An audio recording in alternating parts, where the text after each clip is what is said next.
Some haunted locations are turned into museums, others hotels, but just because you can visit somewhere doesn't mean you should. Aradale Asylum opened its doors in 1865. It was originally named Ararat Lunatic Asylum. It was opened along with two sister asylums at Kew and Beechworth to accommodate the growing number of lunatics in the colony of Victoria.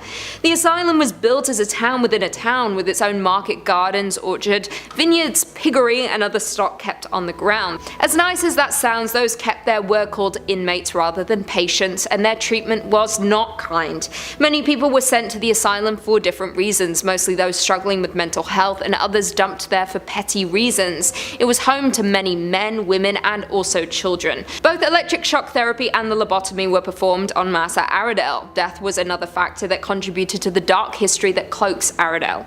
It is estimated that at least 13,000 deaths occurred throughout Aradale's many buildings during its 130 years of operation, meaning that up to a third of patients who entered the hospitals never came out. It is considered Australia's most haunted building to this day. There is currently only one tour operator allowed to go into the building. People who have visited the building have a lot of similar stories about various hauntings. Many experience a bitter taste in their mouth while visiting one of the offices. When this was looked into, it is revealed that one of the head doctors poisoned himself in that very room. Others felt a weird tingling in one side or all over their body while in the electric shock therapy room. Some see faces or shadows, others hear screams or banging. There is not much to be known about the people who died within the walls or who might remain, making it a very dangerous haunted location to any visitor. Coming in at number 4, we have the Bhangarh Fort, India. The ruins of a fort city built in the 17th century. Bhangarh Fort consists of fort walls, bazaars, havelis, royal palaces, and numerous temples, with 3 grand stories you can explore. But do not be fooled by the beauty of these ruins, as they are ranked as the most haunted fort in India. The place is considered to be so haunted, entry is restricted after sunset, so if you're wanting to explore, you will have to do it in the safety of the sunlight. It is known that there is a curse that hangs over the fort, put there by Singhir, someone who is well versed in black magic. He fell in love with the Princess Ratnavati, known far and wide for her beauty and kindness. Knowing he did not stand a chance with her, he enchanted her perfume so that when she used it, she would fall deeply in love with him. The princess found out about this and threw the bottle. As it flew through the air, it turned into a boulder and crushed Singhir. He was crushed under its weight, but before he died, he cursed the princess, her family, and the entire village.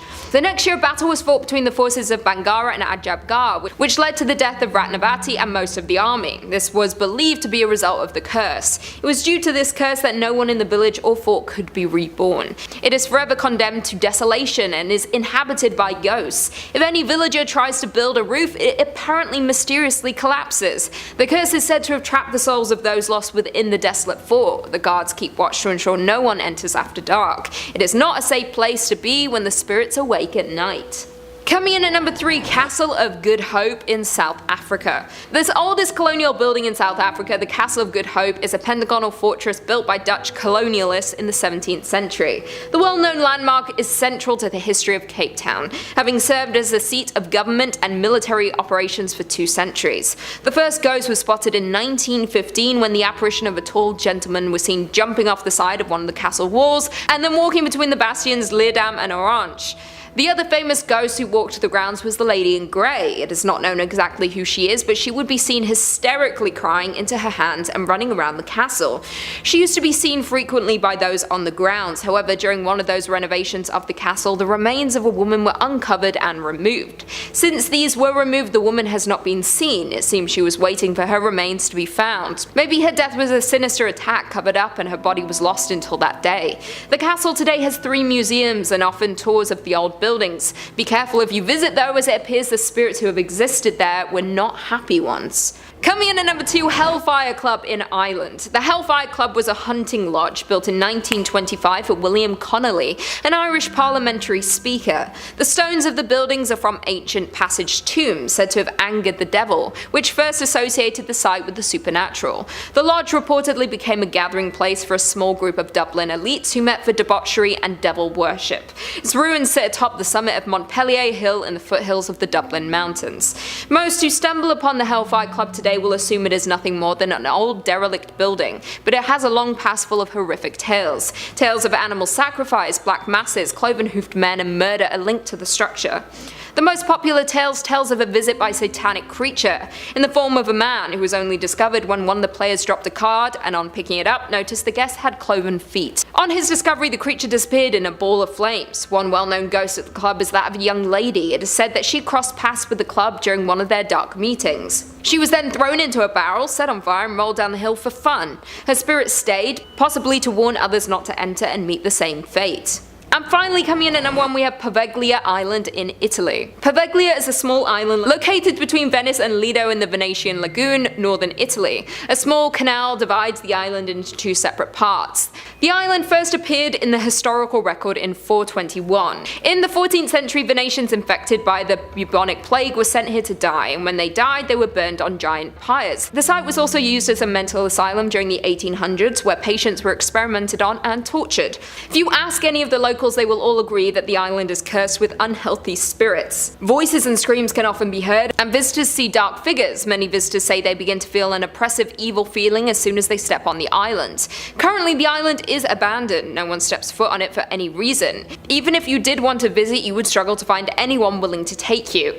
The locals know the island to be evil and refuse to get anywhere close to it. Fishermen even avoid fishing in the area surrounding the island out of fear of accidentally finding and disturbing human remains. It's probably for the best that you don't visit this haunted location unless you're really determined, but that never ends well in horror movies. Coming at number 5, we've got LaLaurie Mansion. Few houses have the history and horror stories to match this New Orleans landmark. Over the years, many tales of terror have been attached to it, all with colorful characters and public intrigue at the center. If you do end up visiting New Orleans, make sure you're on the lookout when you're close to the LaLaurie Mansion. Some folks claim that just being outside of the building can cause folks to feel intense negative energy. Let's delve into the details a little, why don't we? Anyone who's interested in New Orleans ghost stories undoubtedly knows about this mansion. Some forego the proper title and simply call it the Ghost House, which is a pretty apt descriptor. Since the 19th century, paranormal happenings have been reported stemming from the home. A lot of these rumors can be traced back to Delphine LaLaurie, a woman who married thrice and lost her husband each time. In addition to her questionable track record with marriage, Delphine LaLaurie also had slaves living on the property. Though common at the time, people looked at her a little differently for this, especially as it was said that she did not treat these people very well at all. In fact, a lot of the ghosts folks claim to see there are often traced back to the slaves that she kept. Some say that a young girl leapt from an upstairs window of the mansion, unwilling to continue living under the strict and cruel rule of Madame LaLaurie. Others say that the slaves there would disappear from time to time, only to be replaced a little bit down the road. The scariest story though comes from the time that the mansion almost burned down. After a fire swept through the house, it was revealed that a group of slaves had been kept locked away in a hidden room, chained to the walls, totally emaciated. To make matters worse, rumors started to spread that LaLaurie had performed horrifying experiments on them. From then on, Madame LaLaurie was seen as a villain, a criminal, a mad scientist. And while none of these experiments have been properly confirmed, their influence still remains to this day. There's some scary history attached to this house, and many people still claim to see the ghosts of people who once lived there roaming about after dark. Coming in at number 4, we've got Craigdarroch Mansion. Sticking with the haunted mansion theme for a little while, this little Canadian gem is packed to the gills with ghost stories. Any sort of old-fashioned mansion is probably subject to similar scrutiny, but this one in particular seems to capture the attention of many. This mansion was being built for Robert Dunsmuir, a rich coal baron who wanted a luxurious home. Unfortunately, he never did get to live as lavishly as he would have liked, as he passed away a year before it was completed. Could it be that his restless soul refused to pass on without getting his money's worth? Is he the ghost swooping through the ornate hallways? Well, that could be the answer, or at least part of it. Craigdarroch Mansion doesn't just get its reputation from one singular ghost. There are many that call these dusty rooms home. In fact, one more important figure in the house's completion perished before it was ready for living. The chief architect of the mansion didn't quite make it to the ribbon cutting ceremony. Tragic and a little ironic. So that's 2 down that poured themselves into this home and never got to see it at its finest. The entire Dunsmuir clan seems to have a haunted stake here, as explorers have come across many other family members during their time in the mansion. Joan Dunsmuir has been seen walking through the halls in a ball gown, and a young girl has been spotted in the basement, supposedly their daughter. Her cries can be heard throughout the mansion, which is definitely unsettling. The last thing I'll mention about this one is the piano. piano. It's a lovely old thing and still sounds pretty good. However, no matter how good a piano sounds, nobody wants to hear it playing when the room is totally empty. This keyboard is known to be used in some phantom performances, spooking even the most devout music fans out there. I wonder if the ghost takes requests. Coming at number 3, we've got the Lizzie Borden House, a classic tale of axe murders and acquittals. This is a story that has remained famous for years and even now gets a fair deal of attention. Lizzie Borden was accused of murdering her parents with an axe way back in the late 19th century. Plenty was said and in-depth investigations were performed, but Lizzie got off scot-free. Well, actually, her neighbors never seemed to believe that she was innocent, but Lizzie faced no legal repercussions for this event. However, the house in which it happened is said to house both the spirits of Lizzie and her victims. After dying at the age of 66, Lizzie apparently returned home. People who visit the house have told stories about seeing the ghosts of her headless victims wandering about the house, along with a panicked maid who discovered the bodies. Lizzie's around too, although she makes herself known with a laugh. It's said that she laughed while killing her parents and laughed when she got away with it, so it makes sense that she'd still be chuckling in the afterlife. Do you think all the ghosts get along at this point? Or is it an eternity of enmity? I suppose you'll have to visit to find out. Coming in number 2, we've got the Sallie House. To preface this, I want to let you know that the Sallie House is bookable. You can pay something like $150 to spend a night in one of the most haunted houses in America. Pretty good deal, right? Sure, you can't cook and the basement's off limits and nobody's allowed to sleep in the beds, but come on, where else can you get an opportunity like this? The Sallie House got its haunted start thanks to a botched appendectomy. At the time, a doctor lived there and ran his practice out of the house. One day, a woman came in with a very ill child. The doctor deduced that the kid needed their appendix removed before it burst. However, it was already set to blow and there was no time to waste. So they attempted to sedate the girl but couldn't wait any longer for the effects to kick in. They began the surgery before the kid was properly sedated and she could feel everything. Her screams echoed throughout the house but nothing could be done. In the end, the surgery was a failure and the doctor was crestfallen. His patient, unable to really understand what was going on, had passed away under the night, believing the doctor to be torturing her. Since then, her angry spirit has haunted the home, tossing objects around, whispering and scratching in the night, and shoving male guests whenever they arrive. And finally, at number 1, we've got the White House. There are so many reasons to avoid the White House wholesale. By taking up residence there, you're just asking for trouble. But beyond the 24-hour news cycle and the ever-present online scrutiny, there are plenty more classical paranormal reasons to leave the White House well alone. Throughout American history, different presidents who have lived in the White House have reported strange happenings. Sometimes there might be a knock at one's bedroom door with no one on the other side. Others claim to have seen previous politicians and aides floating down the halls at night. Abraham Lincoln was regularly visited by his late son, and after he was assassinated, he seemed to return to the White House in similar fashion. With all of the important figures that have visited this location over the years and all of the high-stakes events connected with the structure, there's no doubt that the White House is haunted in one way or another. So try to avoid accepting any dinner invites unless you want to be haunted or sniffed. Coming in at number 5, we have Castle Stuart. Magnificently situated on the Moray Firth near Inverness, the 5-star Castle Stuart is a sight to behold. A mere 7 miles from the heart of Inverness, Castle Stuart is an ideally located base from which to explore the scenic and historic Highlands of Scotland. Walk the battlements with the ghost of Charles I before he lost his kingdom and his head, or with Bonnie Prince Charlie the night before his tragic defeat at nearby Culloden Moor. The property was held by the Macintoshes but was given by Mary, Queen of Scots, to James Stuart, Earl of Moray. Moray was made regent for James VI but was later assassinated. During the time that Stuart lived in the castle for an unknown reason, local residents began to spread the rumour that the castle was haunted. To disprove the theory, James Stuart offered a reward to anyone willing to spend a night in the castle. A local minister accepted the challenge and stayed in a room at the top of the East Tower. Stuart was hopeful that once the minister told the people that the tower was not haunted, the word of the castle being haunted would not spread. The next morning, however, he was found dead in the courtyard with a look of terror on his face. It was never explained what had happened to him and no killer was ever found. At some point in the night, he had either jumped from the window of the tower or he had been pushed. This only cemented the fear that the castle was in fact cursed. From that day, the locals refused to enter the castle grounds. It lay dormant for around 300 years until it was refurbished and turned into the hotel that we know today. Guests who have stayed there since it reopened, have experienced a number of hauntings. Staff have heard disembodied footsteps on the stairs at midnight, horrible screams, and the ghost of a headless man was seen prowling the corridors. Some people have seen a figure pass their window too fast for them to make sense of it, but caught a glimpse in their eye as if someone had fallen from the tower above. The reviews of the hotel prove that guests are convinced the hauntings are real, but they also claim to have enjoyed the stay. If you like being terrified by ancient spirits or tormented by lost souls, this might be the place for you. In at number 4 we have Chillingham Castle in Chillingham. Chillingham Castle is a 13th century stronghold famed for action and battles. With its fine rooms, gardens, lakes, fountains and tea rooms, the castle has an extraordinary ownership bloodline which runs back to the 1200s. Chillingham occupied a strategic position during Northumberland's bloody border feuds.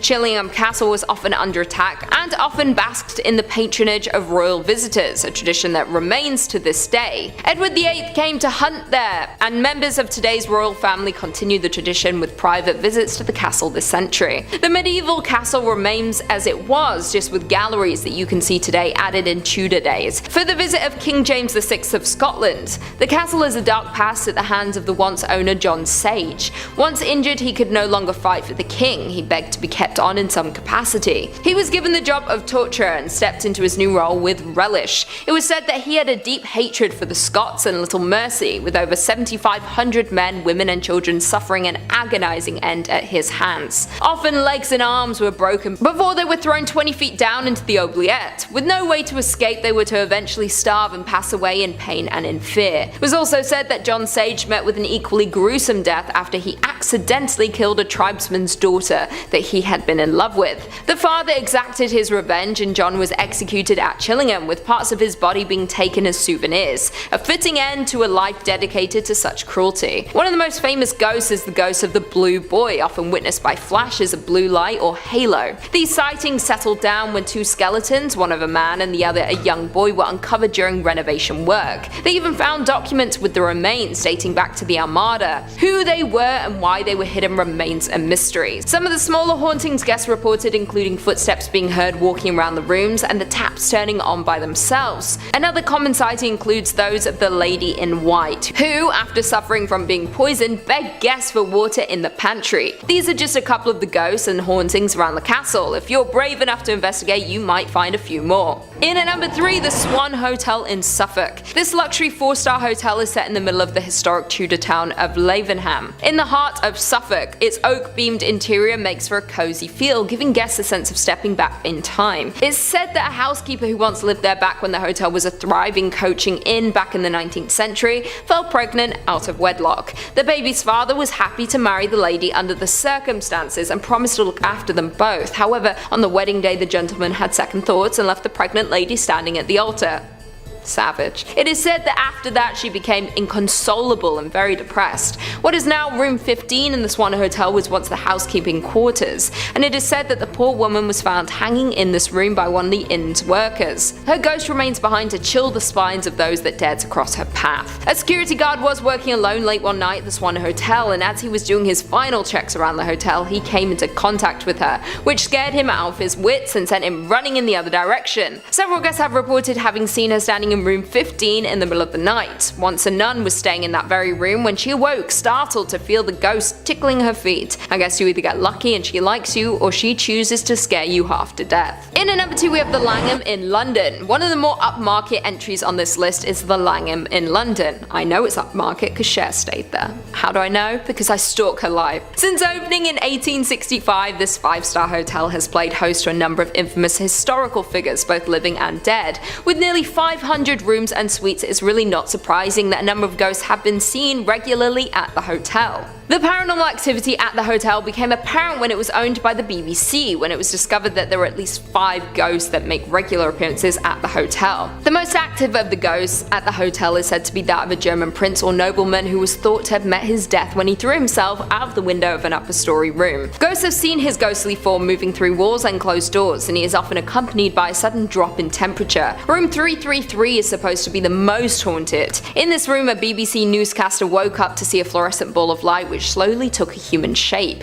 The apparition hovered 2 feet above the floor, the lower portion of its legs missing. It was dressed in extravagant Victorian evening wear. The announcer tried to communicate with the ghost, asking what it wanted. The spirit slowly started to move towards the newscaster, arms outstretched, eyes empty. The announcer fled in distress to the safety of his co-workers and told them of this encounter. A colleague accompanied him back to his room. The ghost was still there when they entered, but appeared less visible and less threatening before slowly fading away. Other BBC staff reported seeing the apparition in the same room, though only in October. There have been reports from other famous guests that taps will turn on in the night then turn off when investigated. Many people often struggle to sleep here and have to move rooms or even hotels. And finally, in at number 1 we have Malmaison in Oxford. This hotel is the most unique on this list. It was once a large prison located in Oxford. They have converted each cell into a hotel room. They have 95 rooms from you to choose from, starting with standard double house of correction to signature suite that is a 2-story of cells converted to a loft-style room. Oxford Castle functioned as Her Majesty's Prison Oxford from 1888 to 1996. One of the more notable prisoners to be held in Oxford Castle was Mary Blandy, an 18th century murderer who poisoned her father with arsenic. She believed the arsenic was a love potion that would force him to approve of her fiancé, a Scottish nobleman who was already married. She was hanged on April 6, 1752. It's said that her spirit still roams the castle to this day. During the Victorian era, it wasn't uncommon for children to be imprisoned inside. The youngest inmate to be held inside Oxford Prison was Julie Ann Crumpling. She was just 7 years old when she was sentenced to 7 days of hard labour for allegedly stealing a pram. Perhaps the most terrifying report comes from one of the security guards who was on his nightly patrol. The security has long been very wary of the location and had experienced several things before such an unexplained sounds, bangs, and the usual phenomena. However, on one dark night when the guards was coming to an end of his patrol, when his dog stopped and shuffled quickly backwards, growling at something in front of him. It was then 2 large shadow figures appeared before him. As anyone would do, he ran as fast as he could. A few days later, his dog died suddenly. He believed he had been frightened to death. You can stay in rooms when prisoners were once tortured and even killed. Although the hotel has been fitted to be a rather comfortable boutique hotel, it does not erase the horrors that have occurred. Sometime in the 1970s, a group were carrying out a sentence in one of the cells when poltergeist activity suddenly erupted. Things got so bad that a priest had to be called to exorcise whatever they had awoken. Would you dare stay here? I wouldn't, although maybe, we'll see. In at number 5 we have the Franklin Castle in Ohio. The high Victorian home has been a fixture of the city's west side for over 100 years. It was built in the 1880s by grocer turned banker Hans Tiedemann. Although his wealth was significant, Tiedemann's life was filled with tragedy. A distressing number of his immediate family members would die in this house. The story goes that the construction of the castle's elaborate turrets, prominent gargoyles, and increasingly large network of rooms were an attempt to distract his wife from the ceaseless amount of death. That is, until she too suddenly passed away. After Tiedemann sold the property, it spent several decades as a German cultural centre. The tales of hauntings picked up in the 1960s, as reports of surging electricity, the sound of babies crying, and a mysterious woman in black gained steam. Human bones were found in a closet in 1975. It was never confirmed who the remains belonged to, but with the number of deaths within the home, it is believed to be one of the Tiedemann's family. As the years have gone by, tales of Franklin Castle have grown and now include an axe murder, a mass shooting of in the basement, and the alleged hanging death of Tiedemann's illegitimate daughter. Many stories focus on heinous acts that supposedly took place in tunnels below the house. After a fire, the home laid abandoned for several years before the current owners purchased the place in 2011. In at number 4 we have the Sallie House in Kansas. If you're into ghost hunting shows, you probably already know this famous haunted house. The unassuming home in Kansas is rumored to be the dark lair for a demon who takes on the form of a little girl because of a family's bizarre experiences there. Built in the mid-1800s in the growing community of Atchison, 2nd Street has seen its fair share of owners through the years, including the family of a 6-year-old girl named Sallie, who died in the home during a botched appendicitis surgery. It wasn't until the mid-1990s when Sallie's story first gained both local and national attention, when then owners Tony and Deborah Pickman lived in the home and began noticing strange occurrences, including attacks on Tony, unexplained voices, and apparent burnt finger marks upon mysteriously burning candles. Sallie isn't some harmless ghost. ghost. Theories around her malevolent presence in the house, as well as some evidence of satanic rituals in the basement, suggest that Sallie is in fact a demon disguised as a young girl. It is believed that the family was desperate in their grief and decided to perform the ritual in an attempt to bring back their daughter. Instead, they invited a demon into the home and offered them her body as a vessel. Since then, the demon has terrorized the home. Paranormal investigators have confirmed the house is haunted, but none have so far been able to cast out the demon. The Sallie House is open to the public if this sounds like the holiday location for you. In at number 3, we have Bell Witch Farm in Tennessee. In the early 1800s, John Bell bought a tract of farmland along Tennessee's Red River. Bell and his family thrived on the farm until they started to see strange-looking animals around the property, most notably a dog with a rabbit's head. From that point on, the family was beset upon by unseen forces, largely targeted at Bell and his daughter Betsy. They experienced physical attacks, heard unexplained noises, and even spoke with the entity. What was the Bell Witch? Like most supernatural stories, certain details vary from version to version, but the prevailing account is that the Bell Witch claimed to be the spirit of Kate Batts, a mean old neighbor of John Bell who believed she was cheated by him in a land purchase. On her deathbed, she swore that she would haunt John Bell and his descendants. The human interactions with the spirits date all the way back to 1817. Former President Andrew Jackson was quoted as saying, "I had rather face the entire British army than to spend another night with the Bell Witch," after he and some of his troops spent a night at the Bell's farm. Over time, so many people traveled great distances to visit the Bell's home that it had to eventually be torn down for safety purposes in the latter part of the 1800s. The historic Bell Witch Cave has preserved some of the artifacts from the original cabin, such as a chimney stone and an iron kettle. You can see these articles along with some other artifacts, news articles and photos from the time John Bell and his family resided on the farm when touring the reconstructed Bell cabin. If you're interested in paranormal activity, or if you're a history buff, then the Bell Witch Cave and farm will definitely not disappoint. In at number 2, we have Villisca Axe Murder House in Villisca. The small Iowa town of Villisca doesn't have much to offer tourists except for a night of terror at the Villisca Axe Murder House. Back in 1912, the whitewood framed house was the site of a horrifying crime that left an entire family dead by axe. Shortly after midnight on June 10, 1912, a stranger hefting an axe lifted the latch on the back door of a 2-story timber house in the little Iowa town of Villisca. The door was not locked. Crime was not something you worried about in a modestly prosperous Midwest settlement of no more than 2,000 people. The visitor was able to slip inside silently and close the door behind him. Still carrying the axe, the stranger walked past one room in which 2 girls lay sleeping and slipped up the narrow wooden stairs that led to 2 other bedrooms. He ignored one in which 4 more children were sleeping. He crept into the room in which 43-year-old Joe Moore lay next to his wife Sarah. Raising the axe high above his head, so high it gouged the ceiling, the man brought the flat of the blade down onto Joe.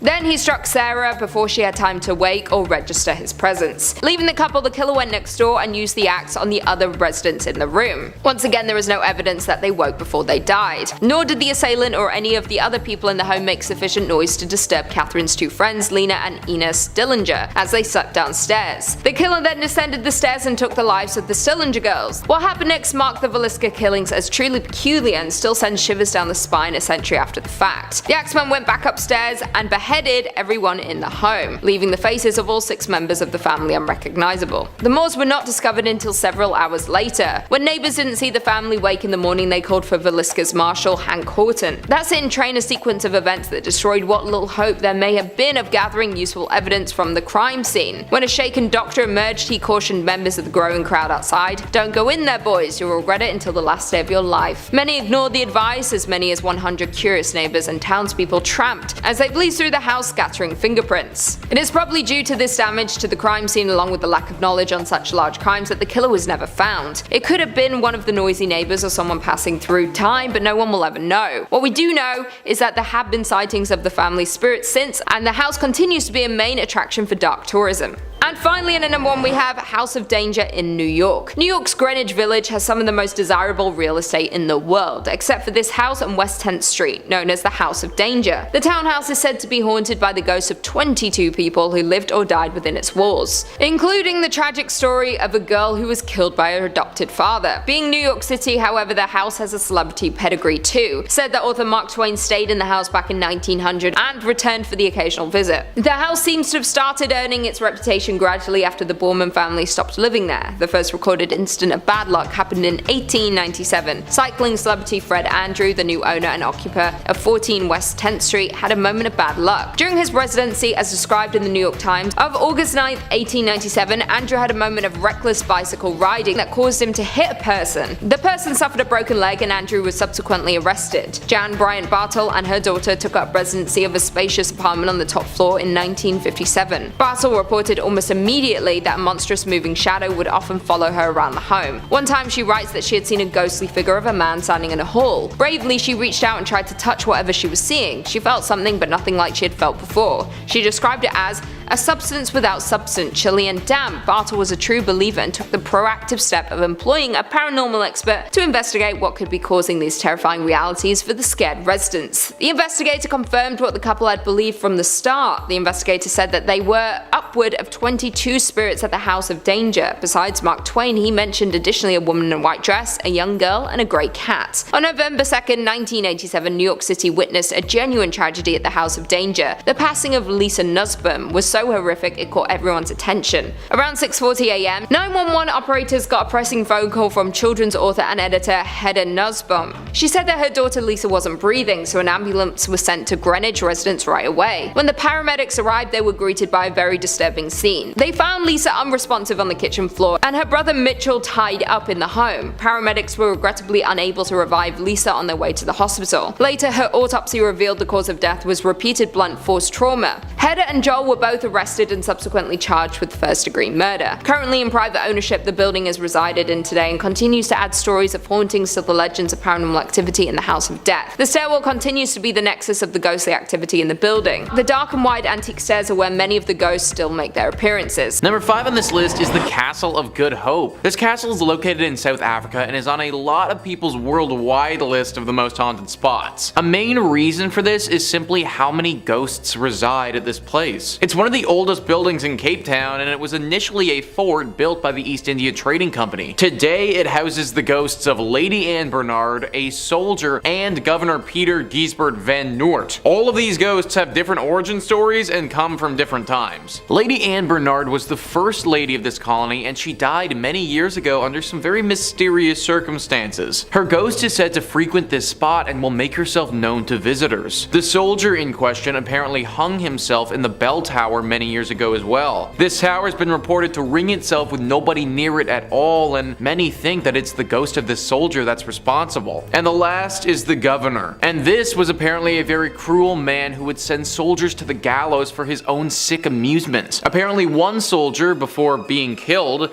put a curse on him, and after the soldier died, the governor was found dead in his own office of a heart attack. Now his ghost forever wanders the castle in search of rest. Apparently the modern day soldiers that have to patrol this place don't even walk through it at nighttime, but they walk around it for fear of these poltergeists. Not a spot that I'd recommend visiting if you ever find yourself in South Africa. Number 4 on this list is Table Mountain. Table Mountain is located in Cape Town as well, and is a large and intimidating mountain that overlooks the city. Travel Triangle says, no matter how brave-hearted you are, you would surely get the scariest of experiences of your life here. It's believed that the governor of Cape Town had an enemy among one of the citizens of this town. In order to take revenge, he gifted the son of the governor a beautiful flute. Unbeknownst of the fact that it was used by a leprosy earlier, the boy enjoyed playing it. After playing it for a few days, he became so ill that he was forced for expulsion at a hut in the Table Mountain. He played his flute there until he died. The local people of the area say that the mournful tunes of flute are still heard in the dark, lonely forest. The story doesn't go on to say what happened to the man who gifted this child with the flute, but one can only assume that the governor had something to say about it. The story itself is really sad though, and watched as an innocent was killed. It makes sense why their ghost would still haunt this mountain today. Also, who knows what happened in those last final days of life in the hut on the mountain. Potentially it was something paranormal which has led to the continued haunting. Number 3 on this list is Baron Empain's Palace. So this palace is located in Egypt and is apparently one of the most haunted. Usually when we think about haunted spots in Egypt, we think about the pyramids. And truthfully, they should probably make this list as well. But today I wanted to pivot and shine some light onto this place, which is arguably just as cursed. Travel Triangle once again writes, people nearby and guards around the palace have seen ghosts and have heard weird voices coming out of this now abandoned place. It's believed that Baron, owner of this house, used to live here with his wife, daughter, and other family members. Baron's wife died in this palace in very mysterious circumstances. It's also believed that his wife was unhappy with Baron due to his extramarital relationships. This made the daughter undergo severe pain and depression, and after a few months, she also passed away under mysterious circumstances. Baron died, and people aren't sure exactly how he died either. Due to the jinxed and haunted experiences the other relatives had long left the palace. The site has been very popular among ghost finders and Egyptian tantrics, but after the haunted experiences increased, the palace has been shut down for visitors, although one can roam around the exteriors of this place. This is among the spookiest haunted places in Egypt. Whenever 3 people die just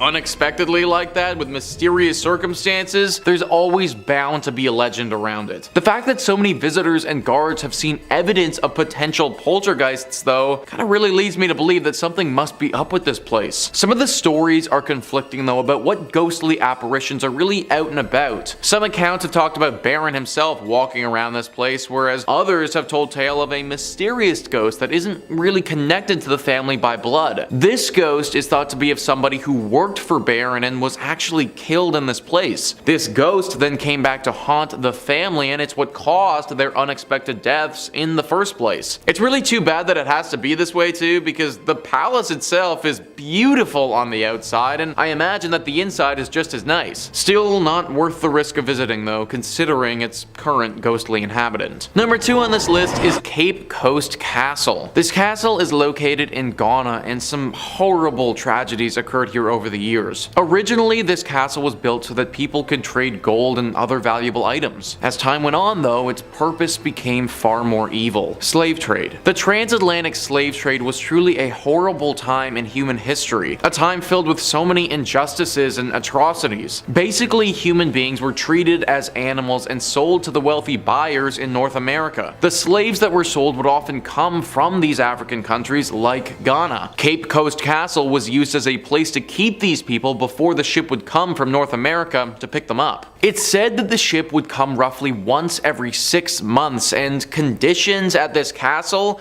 they were horrible. They would take these people, separate the women from the men, and chain all of them up, leaving them in the dungeon. The only time the door would open up would be when the ships arrived to take them to North America, where their conditions would obviously not improve. During this time, many people passed away from the atrocious conditions that they were held in. Malnourishment and disease claimed the lives of so many people. Even death wouldn't cause the door to open though. Those who remained alive would have to sit in this room with the corpse of the person right next to them. It's no wonder that from all of this, people have talked about this place being haunted. The biggest sensation that everyone says is just a horrible sense of dread and fear. Granted, even if there isn't any ghostly presence here, I still think that I'd feel that. Just being around a place that's seen so much horror is bound to make somebody feel scared. And finally, number 1 on this list is Menengai Crater. This crater has a lot of ancient legends surrounding it and is located deep in Kenya. Eddie Mwanza writes, the extinct volcano offers striking views of Lake Nakuru and Lake Bogoria. Although the volcano is dormant, there are hot spots on the floor of the crater where steam jets sometimes fill it with vapor. However, its stunning beauty is matched by its dark and wild side that has locals convinced to be the work of evil spirits. People have lost their lives while others have disappeared, never to be seen from again, while others have strayed and lost direction in the cave, only for them to be found hours later unable to explain how they lost their way. This has earned the crater the name Kirma Kia Ngoma, which means the place of devils in Kikuyu. There are also mythical and unsupported claims of some people seeing the devil riding a motorcycle. There's also widespread allegation of a flying umbrella that normally appears whenever it rains. Historians say the place was a scene of violent battles between the Lakapia Messiah, who did not recognize the authority of the Laban, the spiritual spiritual leader of the Messiah against Ilpu Masi. In one battle, it's said that Likapea warriors were thrown into the caldera, with local folklore claiming that the spirits of the warriors haunt the place to date. So this place is obviously a freaking hazard, guys, with potential soldier ghosts chilling in its depths and also many stories of people getting totally lost and never seen from again. It's no wonder locals are constantly worried about this crater. I was also looking at pictures of this place, and geographically it looks like a major hazard as well. It's out in the complete middle of nowhere and looks extremely hard to traverse. As cool as the scenery would be, going here just really isn't the best idea. Coming in at number 5, Silverbow Inn Bed and Breakfast. The Silverbow Bed and Breakfast is located in Juneau, which is the capital city of Alaska. The inn is more famously known for its bakery that was founded in 1898 by the original owner Gus Messerschmitt. This is the oldest bakery in Alaska, and some say it is the best. Although people travel from far to taste the treats and the bakers, there are reports of paranormal activity in the inn above. The original owner and founder of the inn reportedly still haunts the premises. The story goes that the owner loved his bakery and inn. He spent his whole life dedicated to creating the finest bakery. From the day it was built, he spent all of his time here. He loved welcoming the customers and ensuring everyone enjoyed their stay. Inevitably, having spent all of his time at the inn, he was here when he passed away in 1938. He was so dedicated in life, it seems his soul was tethered to the place in death. Since he passed away, guests of the bakery and inn have reported a lot of paranormal activity. The most commonly reported sighting is of Gus opening his shop early in the morning. People have seen a figure matching his description walking around the halls as he once did to prepare for his day. This is not the only thing that guests have noticed. Some people have reported knocking on their bathroom door. When they go to investigate who it is, there is no one there, but they have a feeling of being watched. Many believe this is Gus checking up on the guests. He also wanted to ensure everyone staying there was happy, and people believe this is a sign that he's still checking in on the guests today. Coming in at number 4, the Hotel Captain Cook. The Hotel Captain Cook, located in Anchorage, is notorious for its paranormal spirit, which has been nicknamed the White Lady. People often take ghost tours of the hotel, hopeful of a chance to meet this famous spirit. Although the origins of the ghost are mostly unknown, from her behavior it appears she passed away in the women's bathroom, or at least in the area which may have been home to something else before the hotel was built. The locals explain how she is bound to this place and is unable to pass on. She could possibly be cursed, as she seems distressed about her situation. Since the hotel opened, there was a lot of paranormal behavior in the area. She would break the glass of the mirrors in the ladies' bathroom or swing open the doors to scare those inside. The hotel management had to step in when one guest used the bathroom stall located at the very end of the ladies' room. While in the stall, she felt something fall around her neck and start to get tighter and tighter. The woman panicked and ran from the stall. As soon as she left the cubicle, the sensation stopped. Since then, the bathroom has been bolted shut as to stop this from happening to anyone else. She does seem to be mostly contained to this stall, but there are still paranormal happenings. Lights turn on and off on their own. No one has been hurt since the spirit was locked away, but I would still stay far away from this hotel. Unless you're looking for an angry spirit, this is a hotel that should not be on your list of destinations to visit. Although, my parents were there and it's fine, you know. They're Gucci gang. Coming in at number 3, we have the Golden North Hotel. The Skagway Golden North Hotel may look like a classic hotel located on the main street, but it has seen tragedy and has the ghost to prove it. People say this place is haunted by a lady who passed away many years ago. She is bound to room 23 on the 3rd floor, but her presence can be felt in the area around the building. The locals tell the story of how this woman became bound to room 23. It's unknown in what year the story takes place, but it was many years ago. The woman was visiting the hotel with a husband. They visited the area so her husband could go on a gold expedition. The expedition was over a number of days to possibly weeks, and the wife was to stay at the hotel and explore the local area. The day arrived and the husband left on his expedition, leaving his wife alone. Not long after the husband had left, the woman caught pneumonia. She became sicker and sicker. There was no one in the area able to help her. She had no way to get to a local doctor with no knowledge of the area. She sadly passed away in a little over a week due to her illness. When her husband returned, he was heartbroken to find his wife had passed. She had been laying in their room for weeks awaiting his return. again. The locals were shocked to hear what had happened and horrified no one had heard her cries and helped her survive her ailment.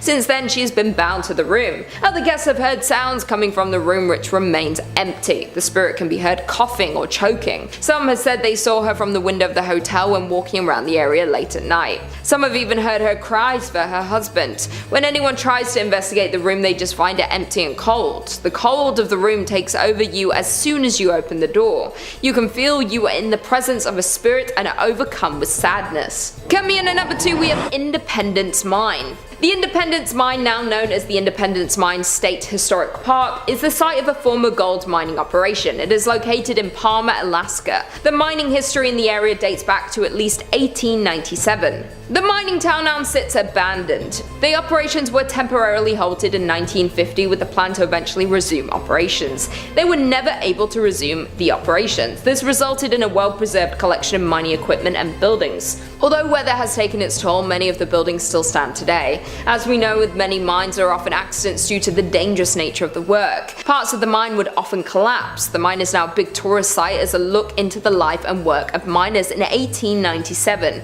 The visitors have reported a lot of paranormal activity while touring the facility. Almost everyone who visits the mine sees some form of activity there. There are many apparitions that appear. They walk around the mine as if they were doing their usual day's work. Some have even seen cigar smoke coming from certain locations. You can smell and see the smoke, but there are no cigars in the area that could be making the smoke. Tour guides have noted that they often have the feeling of being followed. They can feel themselves being watched each time they tour the facility. Some have even found footprints that don't belong to them or anyone in their group. Although there is a lot of paranormal activity in the area, tourists still come to see the remains of the mining town. The ghosts seem to be well intended. They may merely be echoes through time of the souls who passed here. As far as we know, there have not been any visitors who have been hurt during their visit. I would still be wary of visiting here though. Finally, in at number 1, we have At the White House. At the White House was built in 1902 and is now on the National Historic Register due to how long it has been standing in the community.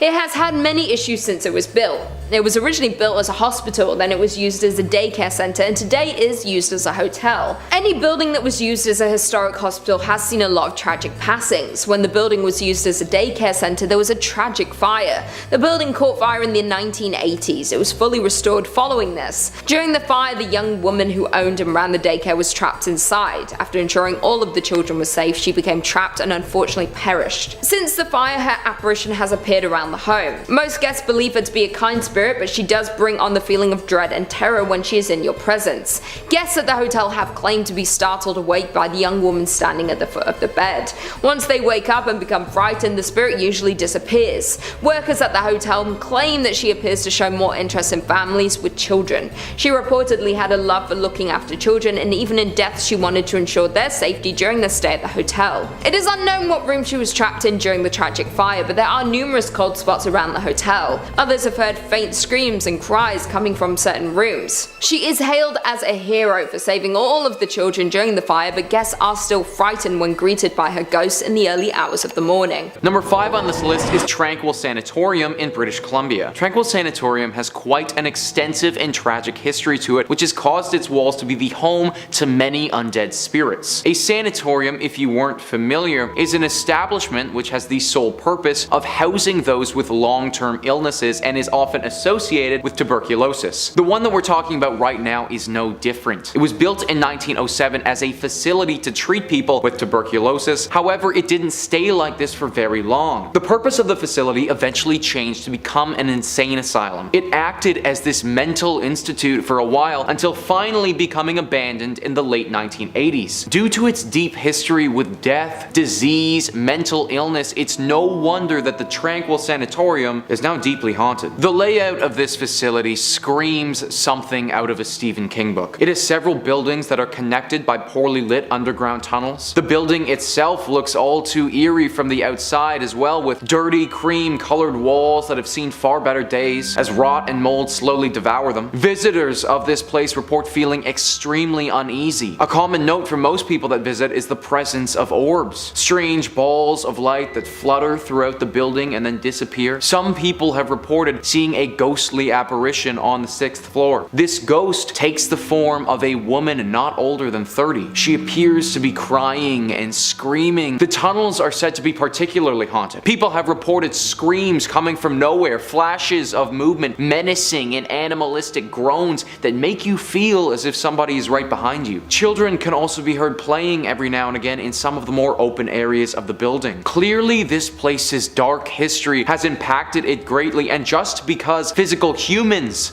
decided to abandon it in the 80s doesn't mean that it was truly abandoned for good. Number 4 on this list is the Firkins House. The Firkins House is part of Fort Edmonton Park, which, you guessed it, is located in Edmonton, Alberta. Fort Edmonton Park is a little tourist attraction that has buildings from 1885, 1905, and 1920 to represent the homes of the time. One of the houses is the Firkins House. This home is interesting because during my research, I couldn't find any particular evidence of wrongdoings or tragic events at this home. In fact, for the most part, it seems like a pretty normal house. People have lived there before and no harm has befell them, but it seems that after they moved out and the home was donated, that's when things started to go a little bit haywire. There are reportedly 3 ghosts or demons that haunt this home, each one scarier and more dangerous than the next. The first one is the ghost of a beautiful floating woman who is dressed in all white. People have said that they've spotted her in the windows of the home looking out at them or slowly drifting throughout the living room. The second one is the ghost of a little boy. The boy will appear to certain people looking extremely ill. It is currently unknown if this boy died in and around the area or what disease he is suffering from, but it is said that he resides in the home with the woman in white. The third being is by far the scariest of all 3. A ventriloquist dummy that will appear in the home or in the cupboards. This thing can move all by itself and talk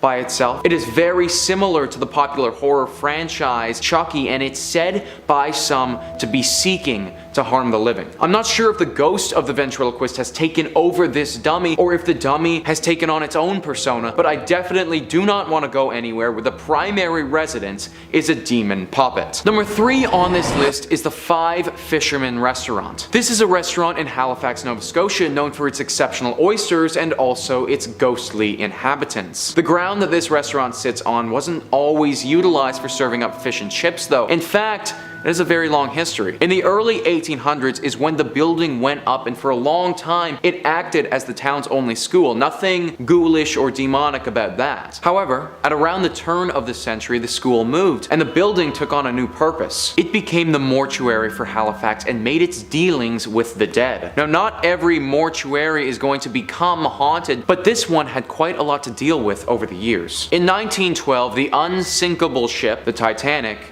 sunk. It sunk roughly 640 kilometers off of the eastern shores of Canada, and therefore the closest places to assist with the rescue was these eastern provinces. Halifax acted as the leader in these rescue processes, and because of that, the mortuary had an onslaught of bodies of people whom had died on the ship. 5 years after that tragedy, Halifax incurred one of their own with the massive Halifax explosion. This was where a munitions ship exploded and it killed roughly 2,000 people just like that. This mortuary served as the primary designation for both of these incidents, and due to the unnatural deaths here, it makes sense that some spirits have clung on. Guests and employees alike have reported seeing ghosts all over this mortuary that turned restaurant. One of the dishwashers reported running out of the restaurant when he looked up from what he was doing and was staring directly at a ghost-like specter. The restaurant has attempted to have serious renovations done. However, I don't think that any amount of structural change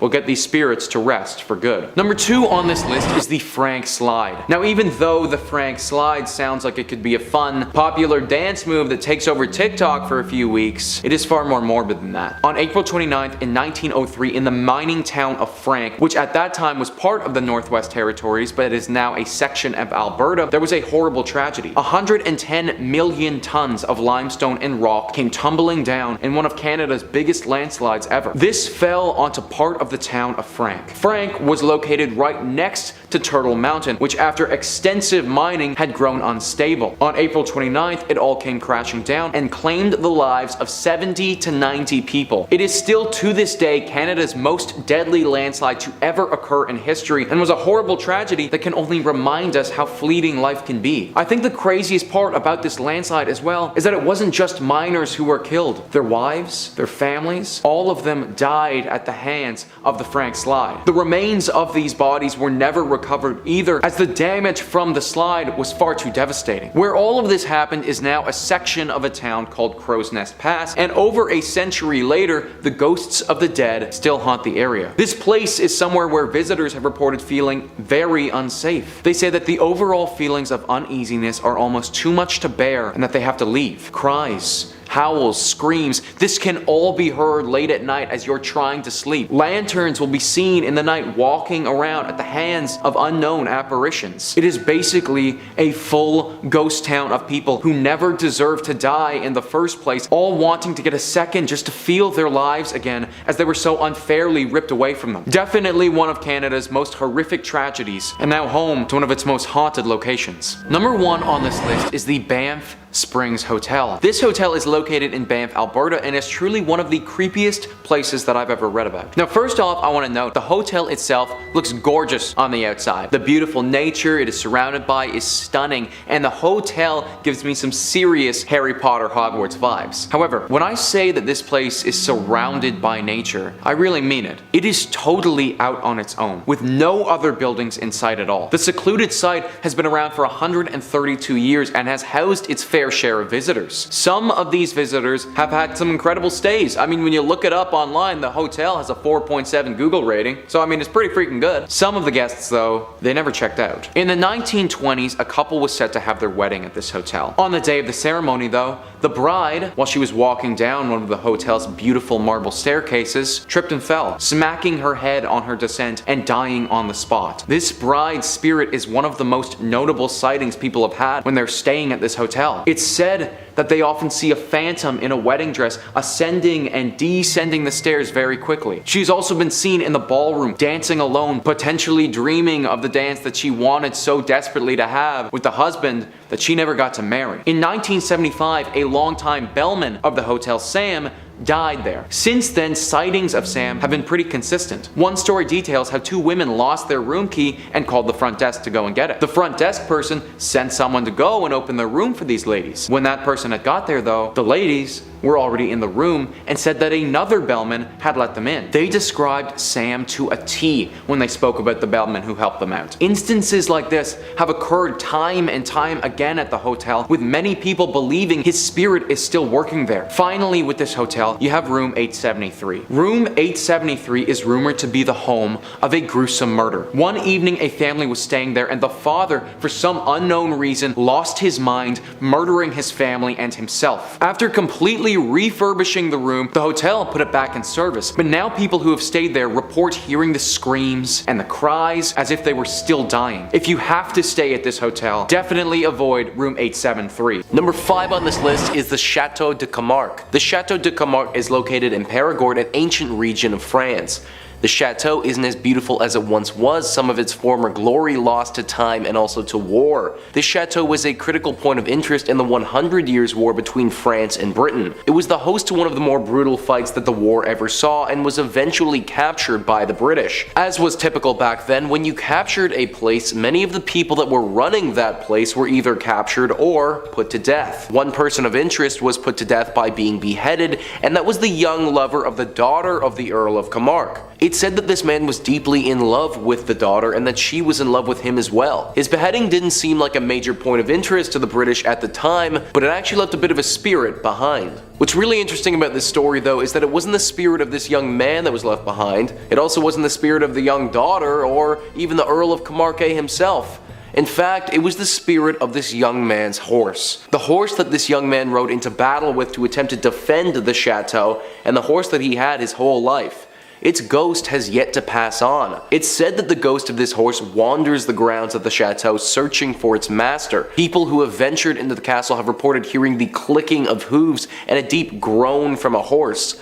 People have also reported seeing this dead horse's ghost walking around the grounds of the chateau as if it was defending it from potential invaders like it did in the past. It's suggested that if you do intend to visit this chateau, that you don't bring any negative energy with you. The horse could potentially interpret this as a threat and come after you. Some have even suggested bringing a carrot or an apple and leaving it at the front of the chateau as a sign of good faith towards this ghostly steed. Number 4 on this list is the Palace des Tuileries. The Palace des Tuileries is home to one of France's most known ghosts who has been nicknamed the Red Man. The Red Man has been around for several hundred years and has 2 potential stories of origin. The first story talks about a man nicknamed Jack the Skinner worked for Catherine de' Medici after her husband Henry II died. He worked as a hitman for her and would be sent to murder potential political foes. He was exceptional at his work, but eventually there grew a time where the Queen was worried that he knew too much about her. After all, he knew exactly how many people she had had executed considering he had done the executing. To make sure her secrets were safe, she had another man murder him. He killed him in the garden, which I should note is typically the area linked to this haunting, and then he left his body in said garden. When he came back to fetch the corpse, it was missing. Then, the Queen's astrologist told her that he foretold some great disaster happening to the people of Tuileries and that John would be at the forefront of it. Since then, whenever the Red Man appears, it's said that a tragic event will happen to the people surrounding his appearance. The second origin story is that when this palace was built, the Red Man was already there.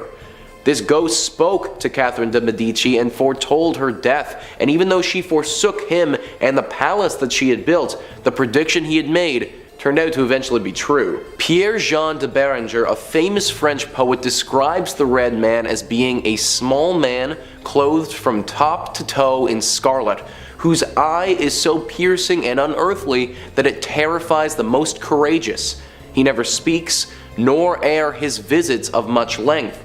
He vanishes soon after his presence is discovered. This has been echoed throughout time as many French nobles have received visits from the Red Man before. Henry IV, Louis XVI, Marie Antoinette have all had visits from him in the past. There's even a story talking about how the Red Man appeared in front of Napoleon right before his death. There are tons of beautiful palaces in France, and if it was me, I'd avoid this one and go to one of them. Better to be safe than sorry when we're dealing with a devil-like demon whose presence means impending doom. Number 3 on this list is the Rue de Chantrey. This is considered by most to be the most haunted streets in France.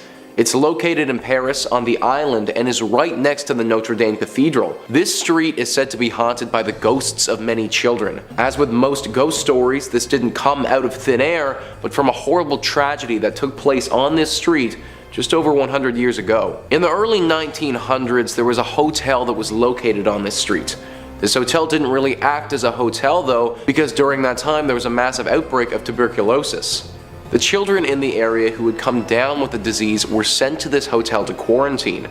They were locked in the bedrooms of this hotel and couldn't leave at any point for risk of infecting other people. Some children died during these quarantines, which is already bad, but the main tragedy happened roughly a decade later in 1910. In 1910, there was a great flood of Paris where the River Seine overflowed and flooded the city. All the children that were currently locked inside their bedrooms at this time drowned during that flood. Nobody knows for sure the exact number of children who died in this tragedy, but it was certainly enough to make a spiritual imprint on the street. Now their souls go without rest and live along this street.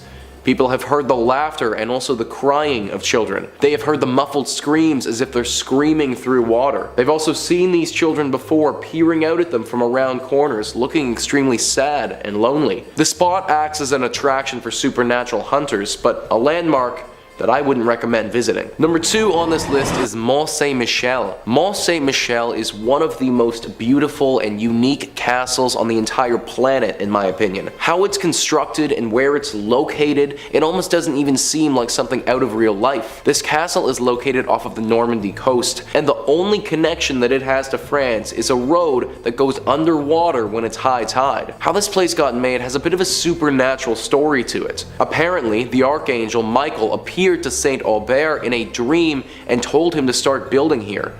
When he resisted, Michael burned a hole right in his head. After this incident, the castle began its construction, and it took quite a while to become the beauty that we have today. It was a work in progress, with more things being added over the years. Now, because of this castle's location directly in the water, it is extremely hard to attack and was never captured during the 100 Years' War. During said war, one of the major commanders of this castle was Louis d'Estourville. His ghost is one of the most common sightings at this place. He apparently is responsible for the killing of thousands of English soldiers and had battles that were so deadly the water around them would turn red with blood. He's said to patrol the castle and act as a watchman of sorts for intruders and people posing a threat. Similar to our previous entry of the horse, one of his main objectives is to keep the castle safe. He isn't the only ghost at this spot though. The ghosts of monks can also be seen praying and meditating at this location. For a long time, this castle housed several hundred monks until they were ultimately kicked out from the space. Their spirits still linger in this place though, although they aren't nearly as frightening as the weathered war general, in my opinion. Number 1 on this list is the Paris Catacombs. The Paris Catacombs is unlike anything else on the entire planet and is the breeding ground for scary stories. These catacombs are a collection of tunnels that are underneath the city of Paris and stretch for over 2,000 acres. The tunnels act as an underground cemetery where they house over 6 million dead bodies. This is one of the largest collections of the dead in the entire world, and if that wasn't enough, you can actually see their skulls as they all line the walls. These catacombs are extremely difficult to navigate. Seeing as there are over 2,000 acres of them and it's underground, people have reported getting extremely lost when they're trying to explore them. This is part of the reason why only a portion of them are open to the public today. But all of this has led to a plethora of ghost stories and legends over the years. For instance, in 2004, a group of police officers were investigating an area of the catacombs that was closed to the public, and they came upon something unexpected. A bar, a living room, a workshop, and a meeting area for over 20 people, they were all found. This was alongside a PA system, a camera system recording the area, and a pirated means of electricity. All of this was more than suspicious, but when the officers returned a few days later with some more people, everything was gone, except for a note that read, "Don't search." This isn't all there is to the catacombs though. In the 1990s, a group was searching through them and found a video camera lying on the ground. They picked it up and examined it and saw that there was a recording.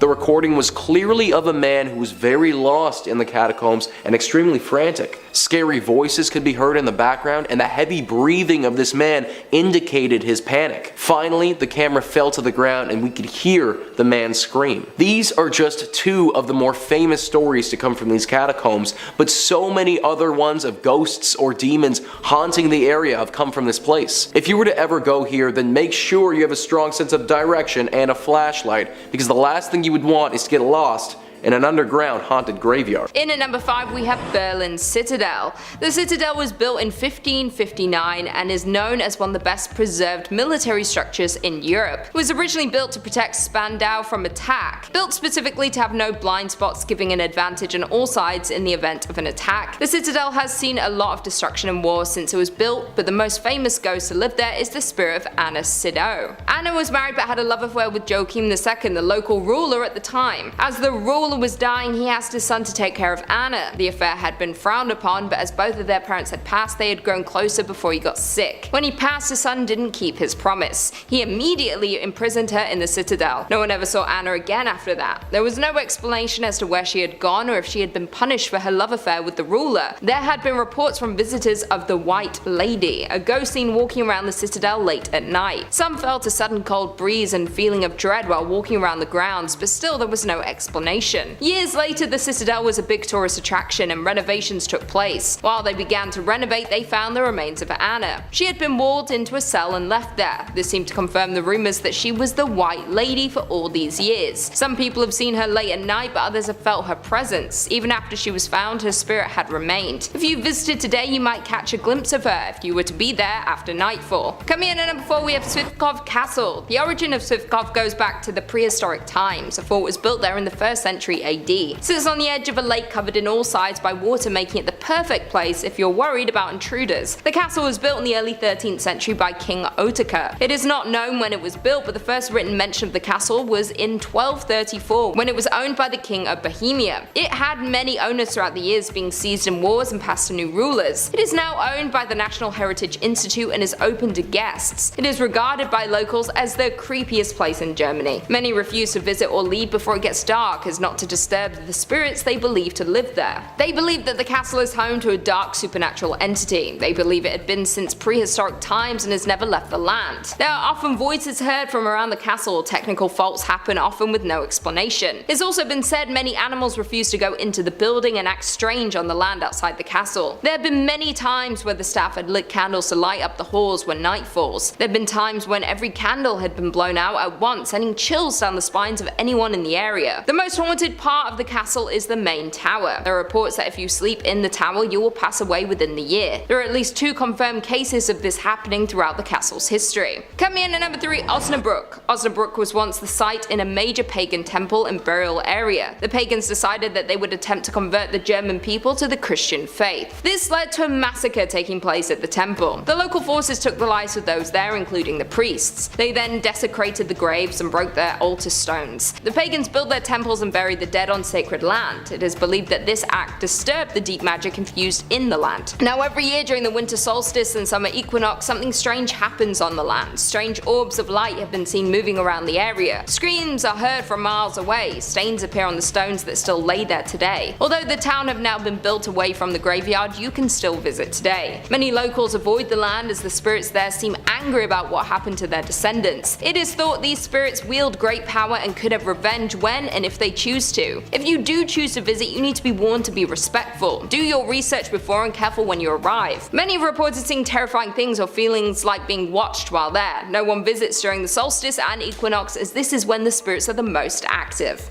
Coming in at number 2, we have Peacock Island. Peacock Island is situated in the River Havel in Berlin. In 1685, chemist Johann Kuhnel was given financial aid to build a glass foundry on the east of the island. Here he discovered how to produce artificial red glass. When he left the island in 1692, it remained unused for about 100 years until 1793. In 1793, the Prussian King Frederick built the castle for himself and his mistress. This was then passed down through the family and used for many different reasons, including being used as an exotic farm. Although the island has a long and exciting history, there are claims it is the original Johann Kuhnel who inhabits the island long after her death. It is claimed that Johann was not only into creating glass, but that he experimented with dark magic. It is believed that through his experiments with black magic, he had cursed himself. He attempted to flee the island as to not be attached to the curse, but this didn't work. In the afterlife, he was bound to the land and his old foundry. Those who have visited the island have seen a black figure with glowing red eyes. He is often seen at the stroke of midnight. When he is near, you can feel the chill in your bones. You know that you're in the presence of darkness just by being on the island during his hour. His laboratory still stands today, and some have tried to find his old lab to learn all the dark magic and secrets that he tried to hide. It is said a fire nearly destroyed the building. The police believe this to be man-made, and it's speculated he was trying to destroy the demons and spirits he had accidentally been working with in the lab. He couldn't escape the curse, and if you don't want to meet the same fate, I would avoid visiting this building.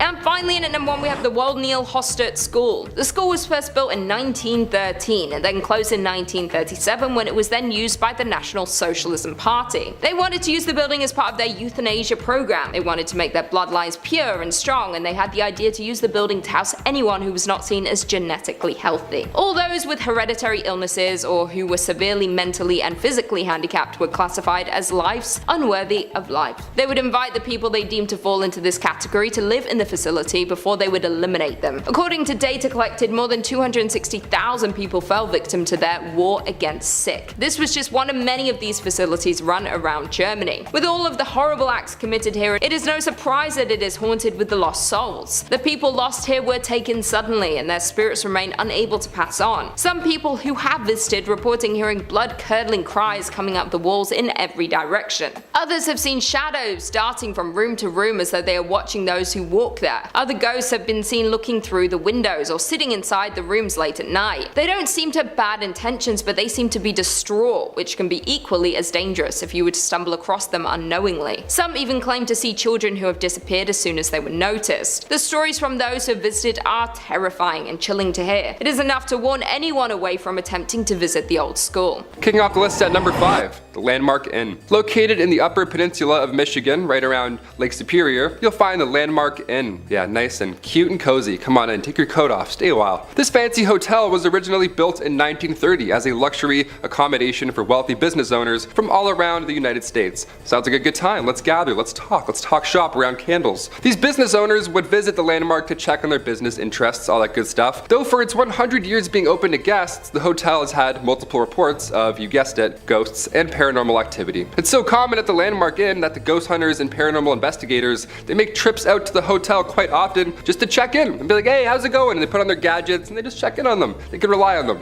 The hotel's 6th floor is home to one of the saddest stories the hotel has ever seen. This story takes place in the 1930s when the hotel was a new, lively social and cultural center in town. The story revolves around a ship worker who fell in love with a local librarian and conducted their love affair in the Lilac Room. Yeah, of all places, of course, let's go meet the Lilac Room.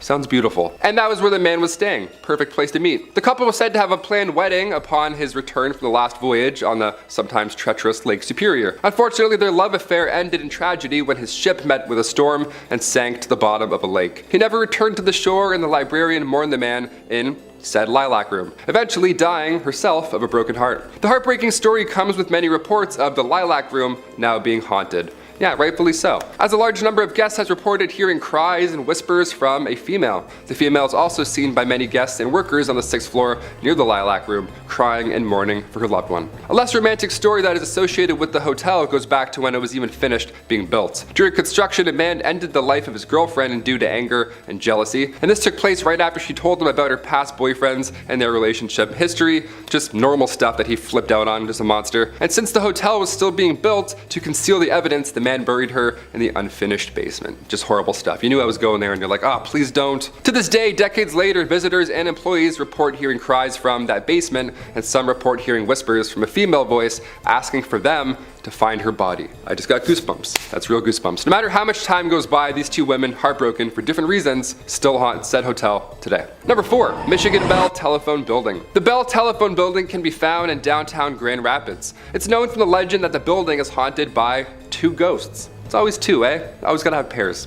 Good things come in pairs. Even demons. These spirits have consistently caused chaos throughout the buildings for years in their own unique personal way. We love it. We love a unique ghost. The spirits that haunt the Bell Building are rumored to be Warren and Virginia Randall, a couple who used to reside in the Grand Rapids. Back in 1907, they moved from Detroit and bought the Judd White Mansion in Grand Rapids, which has now been torn down and built into what we now know as the Bell Telephone Building. So a lot of history there already. Over the years of living in this new house, Warren and Virginia's relationship started to crumble as Warren became very strange and paranoid almost, creating hardships in their relationship. In 1908, Virginia became tired of Warren's strange and aggressive behavior, so she decided, I'm out of here, peace. She left him. One night, 3 years after they were separated, Warren convinced Virginia into taking a car ride with them, hoping to get back together, maybe talk it out. The two of them ended up at the Judd White House, where their verbal disagreement turned horrible, and Warren sadly took the life of Virginia. Then he proceeded to end his own life in the very same moment. The tragic accident that happened in the Judd White House became public knowledge, and the house was left empty with no one wanting to occupy it. Yeah, more than fair. I'm like, what's rent? Also, what happened? No. The house remained abandoned for 10 years after the accident until they finally just decided to tear the thing down completely. Thus, in 1924, they built the Bell Telephone Building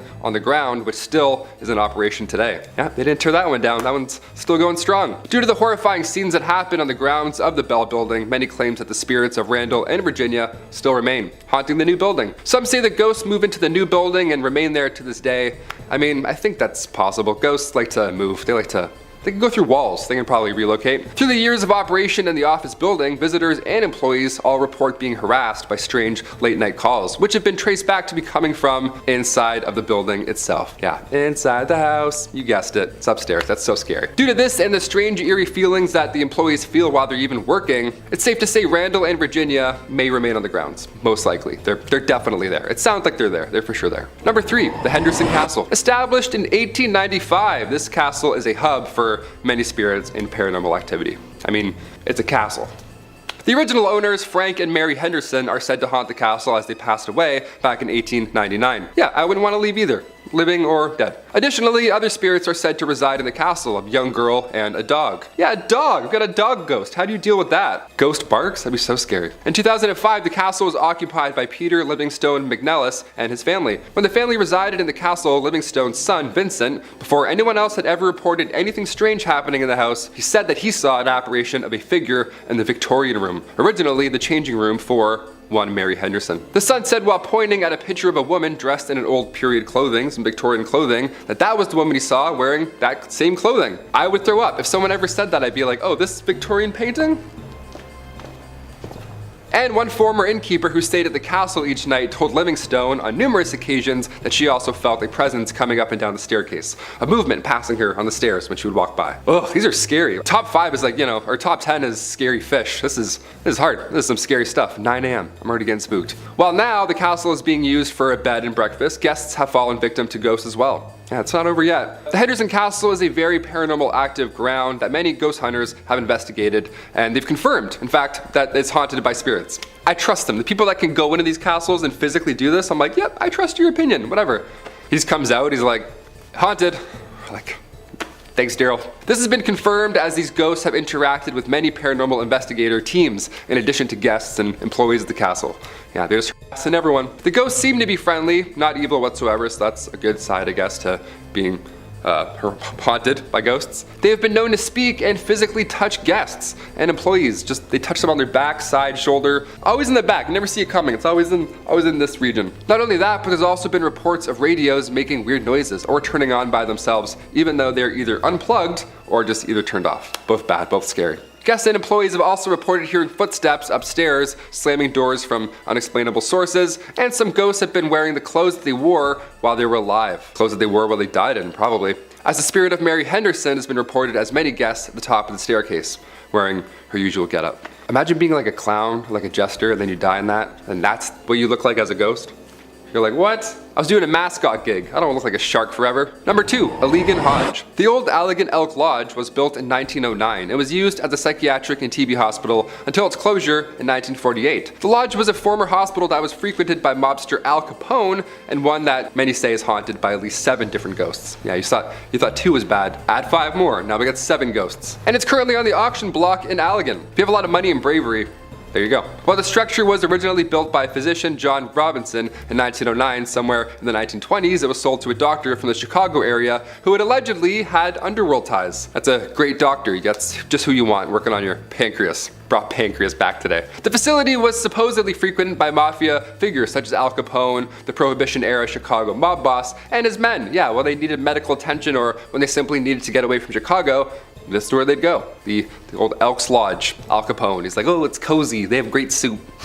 Years later, it was used as an Eagles Lodge and an Elks Lodge. And in 2010, it was acquired by an Allegan woman who began renovating the property, but now she wants to sell it. Yeah, can't imagine why. Because one of the former doctors who owns the lodge had underworld ties, maybe? Something like that? I don't know. It led to a lot of people believing that there's a lot of undercover stuff about this lodge. It's still happening to this day. I don't know why I'm doing this like it's like over there, but I'm like, there's something going on in that lodge. Especially as it's known to hold 7 different paranormal entities, like I mentioned previously. For many years, employees and visitors have told stories of spirits who relentlessly roam the building. Some of the paranormal activity that has been experienced here includes cabinets opening up by themselves in the kitchen, sounds of children laughing, it's always calming in the morning, photographic anomalies captured throughout the building, and like you name it, shadowy figures in the basement, all bad. Notably where the morgue was located, the basement, good stuff, a lot of stuff happening in there. They'd be knocking on the front door, indiscernible conversations, and ringing at the doorbell when no one was present. Yeah, good stuff. Again, I have goosebumps, they're back. Guests also heard footsteps and the sound of hospital activity long after being used as one. They'd also see full-bodied apparitions of children.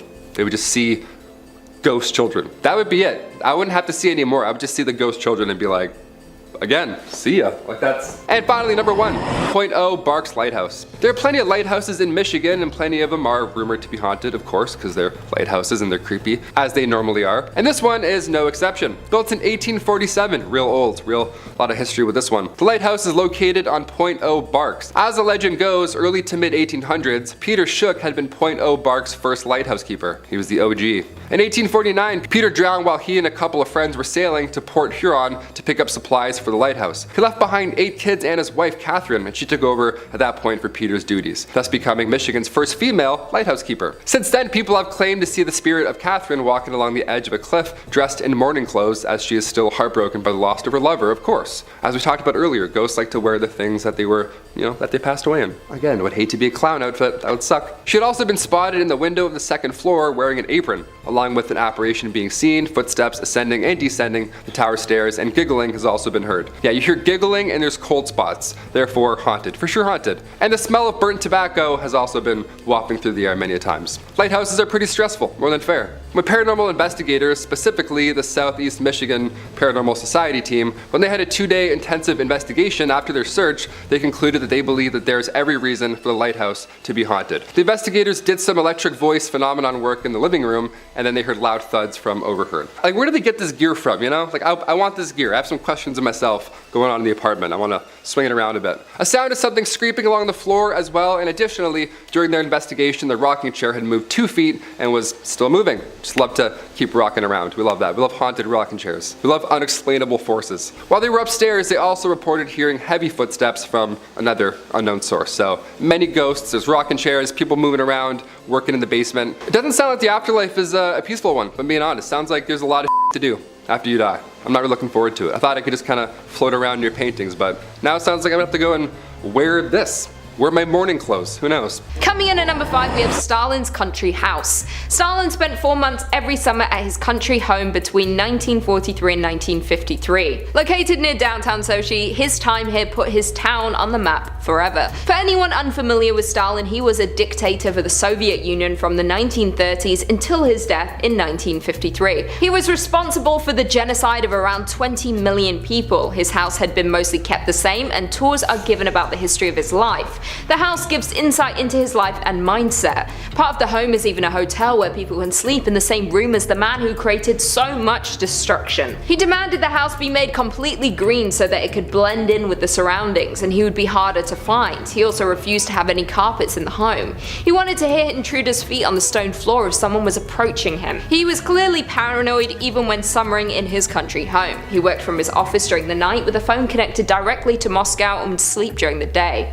He often changed the room that he slept in so that nobody would know exactly where he was. Stalin's height was around 5'5", which might not seem important, but it was reported that he had short man syndrome. Due to this, and it's reflected in the build. His pool was only 5 feet deep as opposed to the typical 8 feet deep.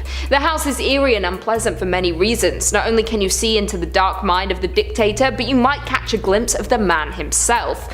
People have seen him walking around the home in his white jacket and smoking his trademark pipe. Some have heard footsteps walking around at night. The noise echoes through the home. Those who have stayed there have said the air can feel terrifying at times, like you're being watched or like you're not welcome. Because you're not. Coming in at number 4, we have St. Michael's Castle. St. Michael's Castle was built in 1801 for royal residents in St. Petersburg. The castle interestingly looks different from each angle as the architects used various styles. It was built like a fortress as the royal family was in fear of assassination. This turned out to not be enough, and their fears were validated when Paul I was assassinated. He has moved into the castle 40 nights earlier. He was attacked in his bedroom by a group of dismissed officers.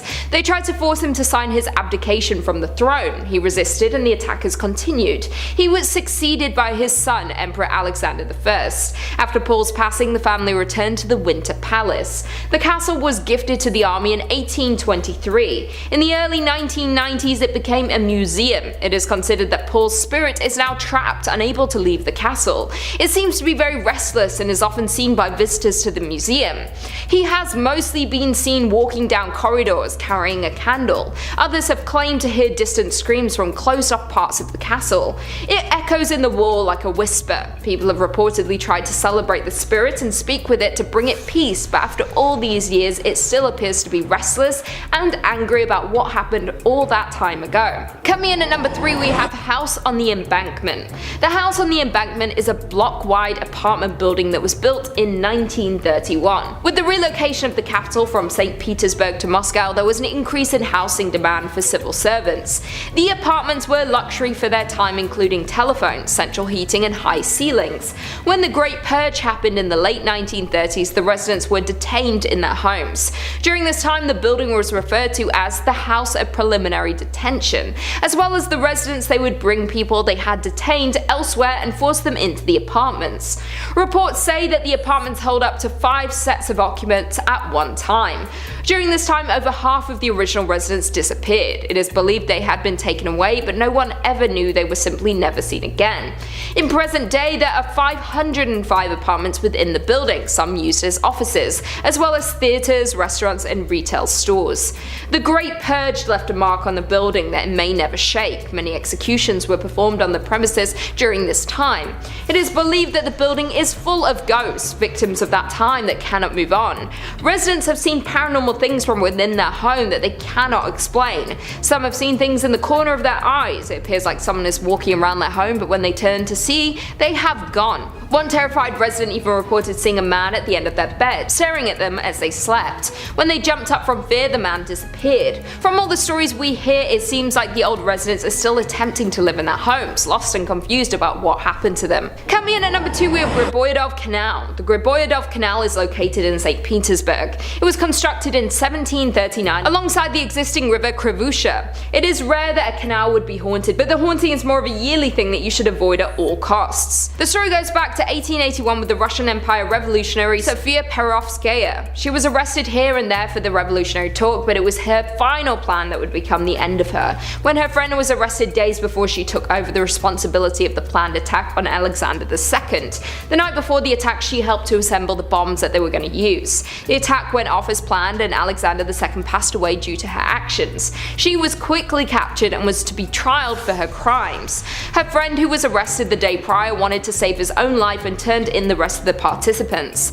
They were tried and sentenced to hanging. She was the first woman in Russia sentenced for acts of opposing her country. It was reported that her acts inspired other activists around the world in the years following. The day she died was March 22nd. It is now said that each year on the night of March 22nd, the air is misty. If you were to be walking down the canal, you would see the ghost of a young girl walking up and down the canal. She looks completely blue with a red mark on her neck. The worst part of the tale is that those who meet her become cursed. She is a bad omen. It is even rumored that she has caused pedestrians their lives. There have been a large number of mysterious disappearances or people falling into the river late at night when no one is around. Luckily, she can only appear once a year, so as long as you stay clear on that night, you should be safe. And finally, coming in at number 1, we have Moscow Kremlin. The Kremlin is a world-famous fortified complex in the center of Moscow. It is the best known of the Kremlins. It includes 5 palaces, 4 cathedrals, along with the enclosing wall and towers. The complex is now the official residence of the President of the Russian Federation, as well as a museum for tourists. Before it was a museum for the public, it was used for the Soviet Union, and remnants of this still remain. The corridors are still lined with brown Soviet tiles, and the walls still have some of the secret communication wires. There have even been bones uncovered during archaeologists' dig in the underground storage rooms. They once buried their own on site. Some of the findings date back to medieval times. There are many mysteries hidden within the vast space of the Kremlin. There are still sections of the Kremlin today that go mostly unused, and many things may have not been uncovered to this date. There have been wars fought and secrets kept within the walls, and some of them have led to restless spirits trying to contact the living. There have been sightings of various ghosts, as well as other unexplained paranormal activity that takes place while guests visit. One of the most common sights is that of an old soldier. At first, he seems to blend in with the other security, but as you begin to notice his old uniform, he will often vanish. He has been seen by different guests on different occasions, but no one has been able to get closer to the spirit to see who they are or why they might be there. There have also been sightings of what is believed to be the royal children playing. They were all baptized on site during the 17th century. The monastery was unfortunately blown up in 1929 to make room for the new buildings. Around that site, you can sometimes hear children playing, and some have even claimed to see children dressed in older looking clothing. It is believed their spirits choose to rest here, as it was where they grew up and had a deep connection to the place. These are just a couple of instances of hauntings around the site. There is so much more to discover and see at the Kremlin. Number 5 on this list is the Trans-Allegheny Lunatic Asylum. Operating from 1864 to 1994, this asylum, like most of the entries on this list, has certainly been through the ringer. This place was meant to only house 250 people at its max, but on many occasions had over 2,400 people residing here. Everyone was crammed in like animals, and considering this building was never meant to see this many patients at once, the living conditions were pretty horrible. Whenever you cram that many people into a small space together, especially an asylum, some pretty nasty things will go down as well. Several murders have taken place here over the years, along with incidents of patients and workers taking their own life. The haunting of this location was pretty progressive and didn't come on all at once. Reports date back to the early 1900s and got increasingly more frequent as time went on. Eventually it became clear by the later 1900s that this was no longer a usable space and they needed to move on. This is why it shut down in 1994 and has no medical purpose at this point. In fact, now the only thing that it has is ghost tours. The owner of this place know the legends are far stretching with this asylum and intend to make a profit on it. The ghosts are decently friendly here, or at least for the most part aren't dangerous. However, there have been a few instances where individuals have been scared to a point of serious and significant trauma. If you do plan to go here, then make sure you have a thick skin and aren't frightened easily. Number 4 on this list is haunted Harpers Ferry. Harpers Ferry is a small town in West Virginia that honestly looks like something out of a storybook. It's comprised of roughly 119th century restored buildings. As you can imagine, it's a very quiet town and there isn't too much of a big city vibe going on here at all. This place wasn't always quiet though. In the American Civil War, this town played a pivotal role and was fought over multiple times throughout the years. People believe that it was through the death during the Civil War that this place has developed an affinity to spirits. Deborah Block says, at the nearby True Treats historic candy store, chocolate and other candies are brightly lit on tables and in baskets. The cute and welcoming shop is popular with visitors, hardly seeming like a place where a ghost would want to hang out. But store manager Tara Dockman, known as the Ghost Lady, in town for her sensitivity to paranormal activity, says there are 2 ghosts who frequent the store, and she even knows one of them by name. The female has a white flowy gown and she goes to the top floor of the store where there are no customers, she explained. And Colby, a man, likes to show himself and usually shows a shoulder or a pants leg which you'll see walk across a room. They both like to throw candy around and slam doors on customers. Dockman said Colby is a troublemaker who may also push people. She assured me that she had spoken to him about not bothering me while I was in the shop and was hiding in a corner storage area. Tara isn't some nutbag who's the only one who sees ghosts here either. Tons of people in the town have had run-ins with them. In fact, the biggest attraction this town has to offer are the ghost tours that highlight how haunted this place truly is. Number 3 on this list is Lake Shawnee Amusement Park. The park is no longer functional, and based on all of the incidents that went down here, that's probably a good thing. It all started in the 1700s when a settler, Mitchell Clay, and the local Shawnee Native Americans fought and ended with 3 of Clay's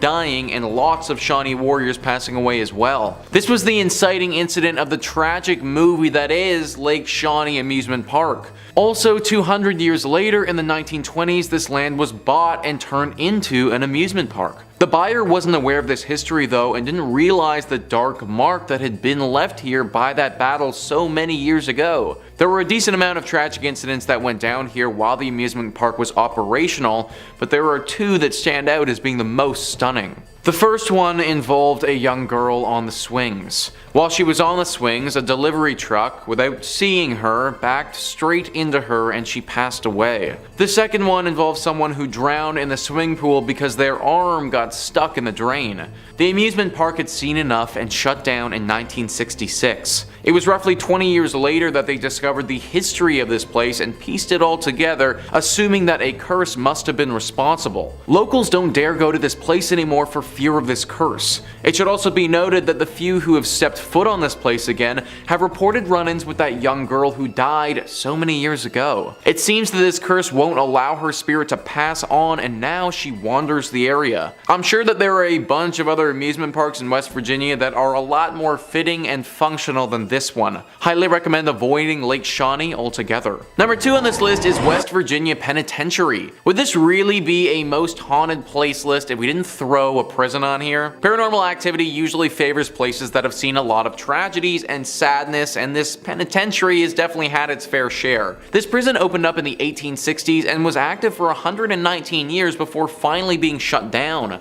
In that time, it saw over 100 executions, countless riots where people were either severely injured or died, fires, and an insane amount of human rights violations. All of this has led to what we have now, which is just a really haunted prison. Though the prisoners are gone, they're not forgotten, and by many accounts, the ghosts of some of the 998 men who died here still roam free. There's a shadow man that has been seen and even photographed. Staff of the prison have been accosted by unseen forces. Strange noises still echo throughout the cell blocks, and something dark lurks in the bowels of the building.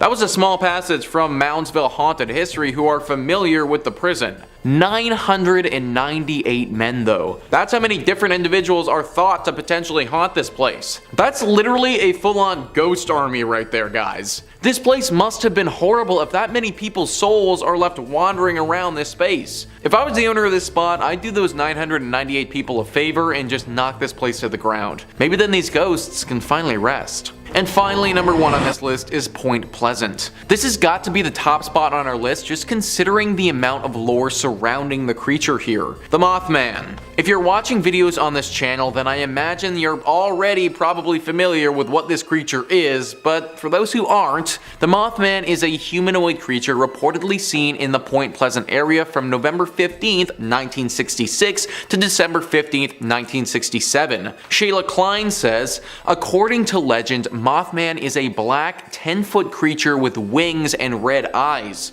Articles and newspapers at the time were reporting that the monster was also commonly seen in the TNT area near town, with some locals speculating that perhaps people were really seeing cranes or owls, and others wondering if the creature was created in some sort of mutation accident involving the chemicals associated with storing TNT. Regardless, legend has it that mysterious men in black suits began visiting the town shortly after the sighting reports. The most infamous sighting of Mothman was on December 15th, 1967. Locals said that they saw Mothman on top of or flying over the Silver Bridge, which was a suspension bridge over the Ohio River that connected Point Pleasant, West Virginia, to Gallipolis, Ohio. According to Mothman lore, shortly after the creature was spotted on the bridge collapsed, resulting in the deaths of 46 people. An investigation into the disaster found that a fracture in a suspension chain was the cause. This is one of the most famous American urban legends ever. The amount of people who saw this creature during this period of time, and the fact that high-ranking secret officials started to investigate it, all point to its legitimacy. It was active for about a year and then just totally disappeared though, and nobody knows what happened to it. The leading theory is that the government was able to capture whatever it was and probably took it to a secret base to study it. If that's the case, then Point Pleasant is most likely safe now, but be wary of what's flying over top of you if you do decide to go here. Coming in at number 5, we have Goldfield, Arizona. Being deemed as one of Arizona's most haunted places, we have the town of Goldfield. Founded in 1893, Goldfield was a promising land for gold mining. The town grew rapidly, gaining 1,500 residents during its first year. The space was quick to build businesses including stores, a blacksmith, a butcher, a brewery, and 3 saloons. Though the town of Goldfield met its fall just as quickly as it was built up. After 5 short years, the gold ran out and people began to dwindle, eventually leaving it fully abandoned, securing its ghost town status. Being classified as a ghost town doesn't necessarily mean a place is haunted by ghosts, but this is not the case for the Goldfield ghost town. There's plenty of documentation and investigations that point to Goldfield being a paranormal active ground. It is known that a mysterious figure lurks within the shadows of the Goldfield ghost town, Bordello. It is unclear who this spirit would have been in life, yet it is commonly believed he was once a miner who lived in the town. Unexplainable knocks and bangs are heard in the building, and some unfortunate visitors have been scratched. This activity is attributed to a dark character who's usually seen wearing a cowboy hat. Just on the horizon of the Goldfield ghost town sits a landscape made ominous by its name and the legend surrounding it. The Superstition Mountains are cloaked in mystery and at the center of many fables, making them notorious among the paranormal community. The Superstition mountains carry many secrets, the most famous being the location of a supposed deposit of gold and riches in the Lost Dutchman's gold mine. A curse has kept this treasure safe since the days of Goldfield's mining boom.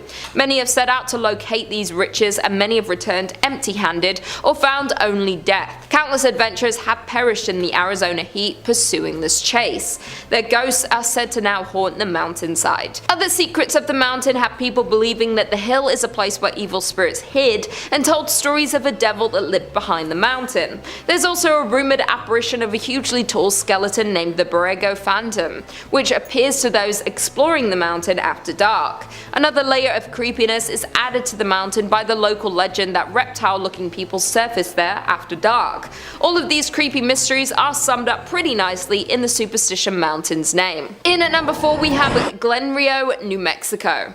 Found on the state border of Texas and New Mexico lies the town of Glen Rio. Founded in 1901, it was a town where wheat and cattle farmers settled and grew a community. Being divided between two states made for some unusual customs in Glen Rio. The mail would arrive at a train depot on the Texas side, but would have to be transported to the post office on the New Mexico side. The Texas side was part of a dry county, so all the bars were on the New Mexico side. Because the gasoline tax was higher in New Mexico, all the service stations were on the Texas side. By 1920, Glen Rio had a hotel, a hardware store, and a land office, as well as several grocery stores, service stations, and cafes. Though Glen Rio's permanent population never rose above 30 people, the town survived with its tourist-based businesses catering to the many travelers along Route 66. By 1985, only 2 residents remained in the small town, and the Texas post office was the only business open. It too has long since closed. Other buildings have overgrown sites, missing windows, or debris surrounding them. The detritus of 4 decades when Glen Rio welcomed tens of thousands, fed and entertained them, and sent them on their way towards Chicago or California. In at number 3 we have Nevada City in Montana. Miners settled in Nevada City in 1963, along with establishing their homes and businesses in this new town. Located in southwestern Montana, the town is 1.5 miles from Virginia City. The town was thriving up until 1876 when the gold miners moved to other promising sites. In 1896, the Connery Placer Mining Company destroyed most of the city's buildings. The company dredged the gulch and later abandoned it, leaving heavy wooden barges. This abandoned town being haunted is old news, as the Nevada City Hotel is reported to be frequented by the apparition of a road agent who lost their life nearby, according to online sources. Visitors have also reported hearing footsteps in the hallways and seeing shadowy figures standing behind their reflections in mirrors. Additionally, the spirit of an older cowboy figure who never speaks but lurks in the hotel rooms and even sits at the bar in the Virginia City. Back when the hotel operated, guests also complained of a weeping woman, always in the same room, only to be told there was no guest in the room in question. In at number 2 we have Custer, Idaho. The mining town of Custer was born in 1879 by gold miners looking for their next gold hotspot. Prospectors discovered gold in what would become known as the Yankee Fork area of central Idaho in 1867. The area was worked on a small scale for more than a decade before the discovery of General Custer Mine. The General Custer Mining Company closed in 1888 and the district experienced a sharp decline. In 1899, the town of Custer has 5 saloons, 3 stores, a hotel, and 3 boarding houses, but the town never established even one church. By 1910, most of the mines in the area were closed, and the Yankee Fork's boom years came to an end. The combined population of Custer and the nearby Bonanza was just 66 people. The Silver Messenger reports just 2 families remaining in Custer in 1911, and then being fully abandoned the year following. Today it has been purchased by the US Forestry Service and, in conjunction with the Friends of Custer Society, is slowly being made into a historic site. Some original buildings have already been renovated, some are in process, and many others are slated to be restored. Several buildings lost in a 1960s grass fire are due to be replaced with replicas. The Forgotten Town is a landmark for many people such as tourists and especially paranormal investigators. In the old schoolhouse is a museum containing items left behind and showcases the town's unique history. Although interesting, you can't help but get an eerie feeling thinking about the people who once owned these items, as walking into one of these structures is like walking back in time. To think this town was once active with human energy and miners working every single day. And finally, in at number 1 we have South Pass City, Wyoming.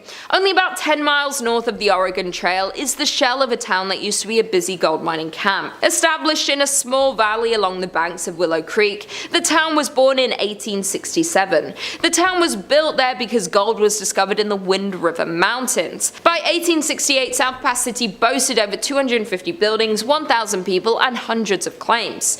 The town was extremely busy as its half-a-mile-long main street boasted numerous hotels, restaurants, general stores, 2 newspapers, doctors, a bowling alley, and dozens of saloons. The mining district continued to grow to as many as 3,000 residents. Miners looking for investors and newspapers promoting further settlement in the area exaggerated the region's amount of gold. But for South Pass City, its great success wouldn't last, and just 2 years after its establishment would begin to show its first signs of declining. Hitting a fall in early 1869, the town resurged briefly after outsider capital was poured into the area, but would fall again as expenses and hardships to recover the gold proved too costly for most miners. By 1872, the town was only occupied by only a few hundred people. In the end, South Pass would become a permanent ghost town. By 1949, the last of the pioneer families had moved on from South Pass City, and the buildings had fallen into disrepair.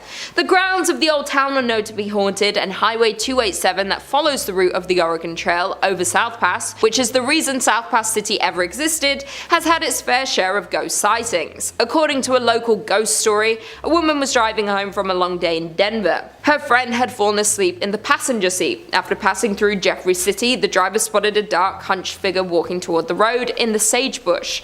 About a half-mile later, she saw the same figure closer to the road. She noted his pig coat as he became clearer. About a half-mile later, still thinking about this man and his surprising reappearance, she reached over to wake her friend and request she take a turn driving. As her friend awoke, she saw the same man at the edge of the road, just crossing the white line onto the highway next to the car. Screaming, they accelerated away and compared descriptions. It was certainly the same man. Coming in at number 5, we have Hotel Park Central. Located on Central Avenue in Albuquerque, you'll find Hotel Park Central. The original building was constructed in 1924 and served as a hospital. It was then purchased in the 1980s and transformed into a mental health hospital. However, in 2010, a major renovation occurred with a $21 million investment, and it became the luxury hotel that we know today. The hauntings in this building date back to the time it served as a hospital. Patients would report seeing apparitions, hearing voices, seeing objects move, and feeling the presence of other beings when nobody was there. As well, when it was a mental hospital, it was known by patients and workers that on the top floor on the right wing, there is a ghost of a woman that likes to watch people in the hallways. Patients also reported having their bedsheets pulled off them in the middle of the night. Patients were not the only ones to experience things that couldn't be explained though. Staff of the hospital did too. They would often have the sensation of being watched, as well as hearing something whisper in their ear, the movement of objects, and a general sense of heaviness throughout the buildings. Today, many guests at the hotel report similar paranormal experiences, as many guests report feeling watched and the presence of unseen beings. They have also reported hearing voices and shuffling in the stairwells. Several guests have also seen a female apparition on the 3rd floor wing. A group of paranormal investigators were brought onto the scene of the hotel. The investigators were 3 team members who all experienced unexplained voices and whispering while close to the hotel. They also reported distinct coolness near their bodies and a sense of being watched. After reviewing their evidence, some of these experiences were captured on digital voice recorders. They also carried out the flashlight technique, an attempt at communication with the spirit that involves the answering of questions through the turning on and off of the flashlight. This was a success, with several responses captured on video. In at number 4, we have the St. James Hotel. Built in 1972 by Henry Lambert, the St. James Hotel was established. Found in Cimarron, New Mexico, the hotel is known to be one of the most haunted places in America. The St. James Hotel is said to remain host to several restless spirits. Both the owners and the hotel guests will tell you that many unexplained events haunt it. Several psychics have visited the hotel and specifically identified 3 spirits and many others who passed through to relive their experiences. The hotel's 2nd floor is the most active, with stories of cold spots and the smell of cigar smoke lingering in the halls. A prior manager commented about the spirits that linger in the hotel and said, "You never see them, but you do feel and hear them." Another report from a former owner states that she walked into the dining room and saw a pleasant-looking cowboy standing behind her in the mirror on the front of the bar. The spiritual activity of the hotel has been featured on the popular television show Unsolved Mysteries and a current current affair. Room 18 at the hotel is kept locked because it houses the ghost of an ill-tempered Thomas James Wright, who lost his life at his door just after winning the rights to the hotel in a poker game. Having been injured from behind, Wright continued into the room and slowly met the end of his life. Because of the tragic accident that happened in room 18, it is known as one of the scariest and most haunted rooms. This can be seen with one former owner who said she was pushed down while in the room, and on another occasion saw a ball of angry orange light floating in the upper corner. The staff considers the room to be the most haunted, and people are rarely allowed to enter this room, much less sleep in it. Rumours abound that when the room was rented, several mysterious deaths occurred there. Other unknown entities are also said to roam the hotel, creating a host of paranormal activities. Staff report that items constantly fall off walls and shelves, and electrical equipment at the front desk behaves unpredictably. Others have reported cold spots throughout the historic inn, lights that seemingly turn on by themselves, feelings of being watched by unseen eyes, and cameras that cease to work inside the hotel, strangely returning to normal after leaving St. James. In at number 3 we have Kaimo Theatre. Built in 1927, this grand palace of a theatre certainly is a masterpiece of Pablo Deco fused with Art Deco. The creation of this beautiful southwestern style theatre was financed by a hardworking wealthy entrepreneur, Oreste Pachechi, who wanted to fulfill a lifelong dream of building a grand theatre which would rival other larger-than-life movie palaces that were springing up around the United States. A large fire in 1963 destroyed Kaimo Theatre's iconic stage and much of the building, prompting the Pachechi family to demolish it. In 1977, the same year, the theatre was listed on the National Register of Historic Places. The citizens of Albuquerque voted to purchase Kaimo Theatre at a steep discount. In return, the city of Albuquerque offered to fund the restoration of the landmark attraction. With the change of hands, local restoration experts were hired to restore Kaimo Theatre to its former glory. The hauntings of Kaimo Theatre can be traced back to a freak accident that happened in the late afternoon on August 2nd, 1951. Back then, hundreds of moviegoers were in Kaimo Theatre to catch the latest films. Without warning, a water heater located in the theatre's lobby exploded, sending scalding hot steam and plaster into the air. A total of 8 people were injured in the accident, including one person losing their life, Bobby Darnell. Since then, the theatre is said to be haunted by the ghost of Bobby. Performers and staff of Kaimo Theatre have all reported strange and unexplainable activities happening in the theatre. In particular, donuts placed backstage for performers would often go missing. To appease the spirit of Bobby, an altar was erected beneath the stairs to the dressing rooms. Toys, sweets and donuts would be placed before every major performance to ensure the success of each show. Those who didn't would face a disastrous performance. Kaimo Theatre's technical manager Dennis Potter recounted an incident in December 1986 when the donuts were removed by Andrew Shear, director of A Christmas Carol, just minutes before the first show. It did not take long before the disaster occurred. Electrical cables fell, lights exploded, doors on the set opened without warning, and performers had forgotten their lines. After the end of the disastrous show, the donuts were promptly replaced and the next show went off without a hiccup. However, an interview with Andrew contradicted the Potter's story, with the former claiming that the donuts were never removed or replaced. Apart from the unexplainable disruptions, staff working at Kaimo Theatre have also reported seeing the ghost of Bobby, dressed in a striped shirt and blue pants. The ghost of Bobby is often seen loitering on the lobby staircase looking for the next victim of his harmless shenanigans. In at number 2 we have La Fonda Hotel. Standing in Santa Fe, New Mexico, there is the historic La Fonda Hotel.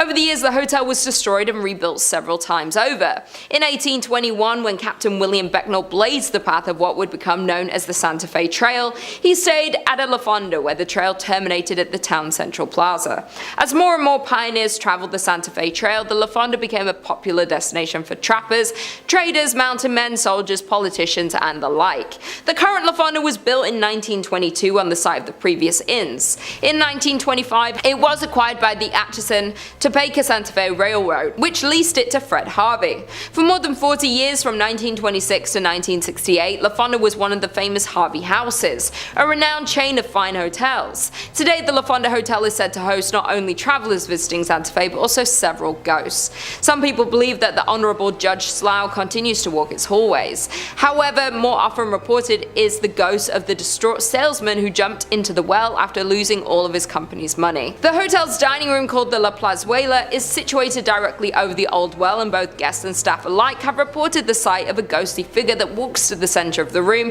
then seemingly jumps into the floor and disappears. Other reported phenomena include a ghost that haunts the Santa Fe room, as well as a spirit that walks the hallways near the La Terraza, a restaurant located on the east side of the hotel's 3rd floor. In the 1970s, a ghost reportedly called the front desk to complain that someone was walking up and down the hallway in front of his room. When an employee was sent to investigate, he saw a tall man in a long black coat disappear into a stairwell. However, when he followed him to the stairs, there was no sign of the mysterious visitor. And finally, in at number 1, we have the Luna Mansion. The Luna Mansion in Los Lunas, New Mexico is known for one thing, and it's its ghost stories. Over the years, the Luna Mansion in Los Lunas has gained a reputation as being haunted. Guests and staff alike have shared stories of unexplained activity, which some chalk up to the paranormal. Over the years, the mansion changed hands several times before it was purchased and renovated as a fine dining establishment in the 1970s. It was then that the ghost of Josephina began to appear. Perhaps she didn't like the renovations, or maybe she just wants to stick around to make sure they were doing a good job on the home that she had spent so many years looking after. Dressed in 1920s period clothing, she had been described by employees as appearing very real. Most often she is seen in 2 former bedrooms on the 2nd floor, an attic, storeroom, and at the top of the stairs leading to the 2nd floor bar. At the top of the stairs sits an old rocking chair, which she has often been seen sitting in and rocking slowly.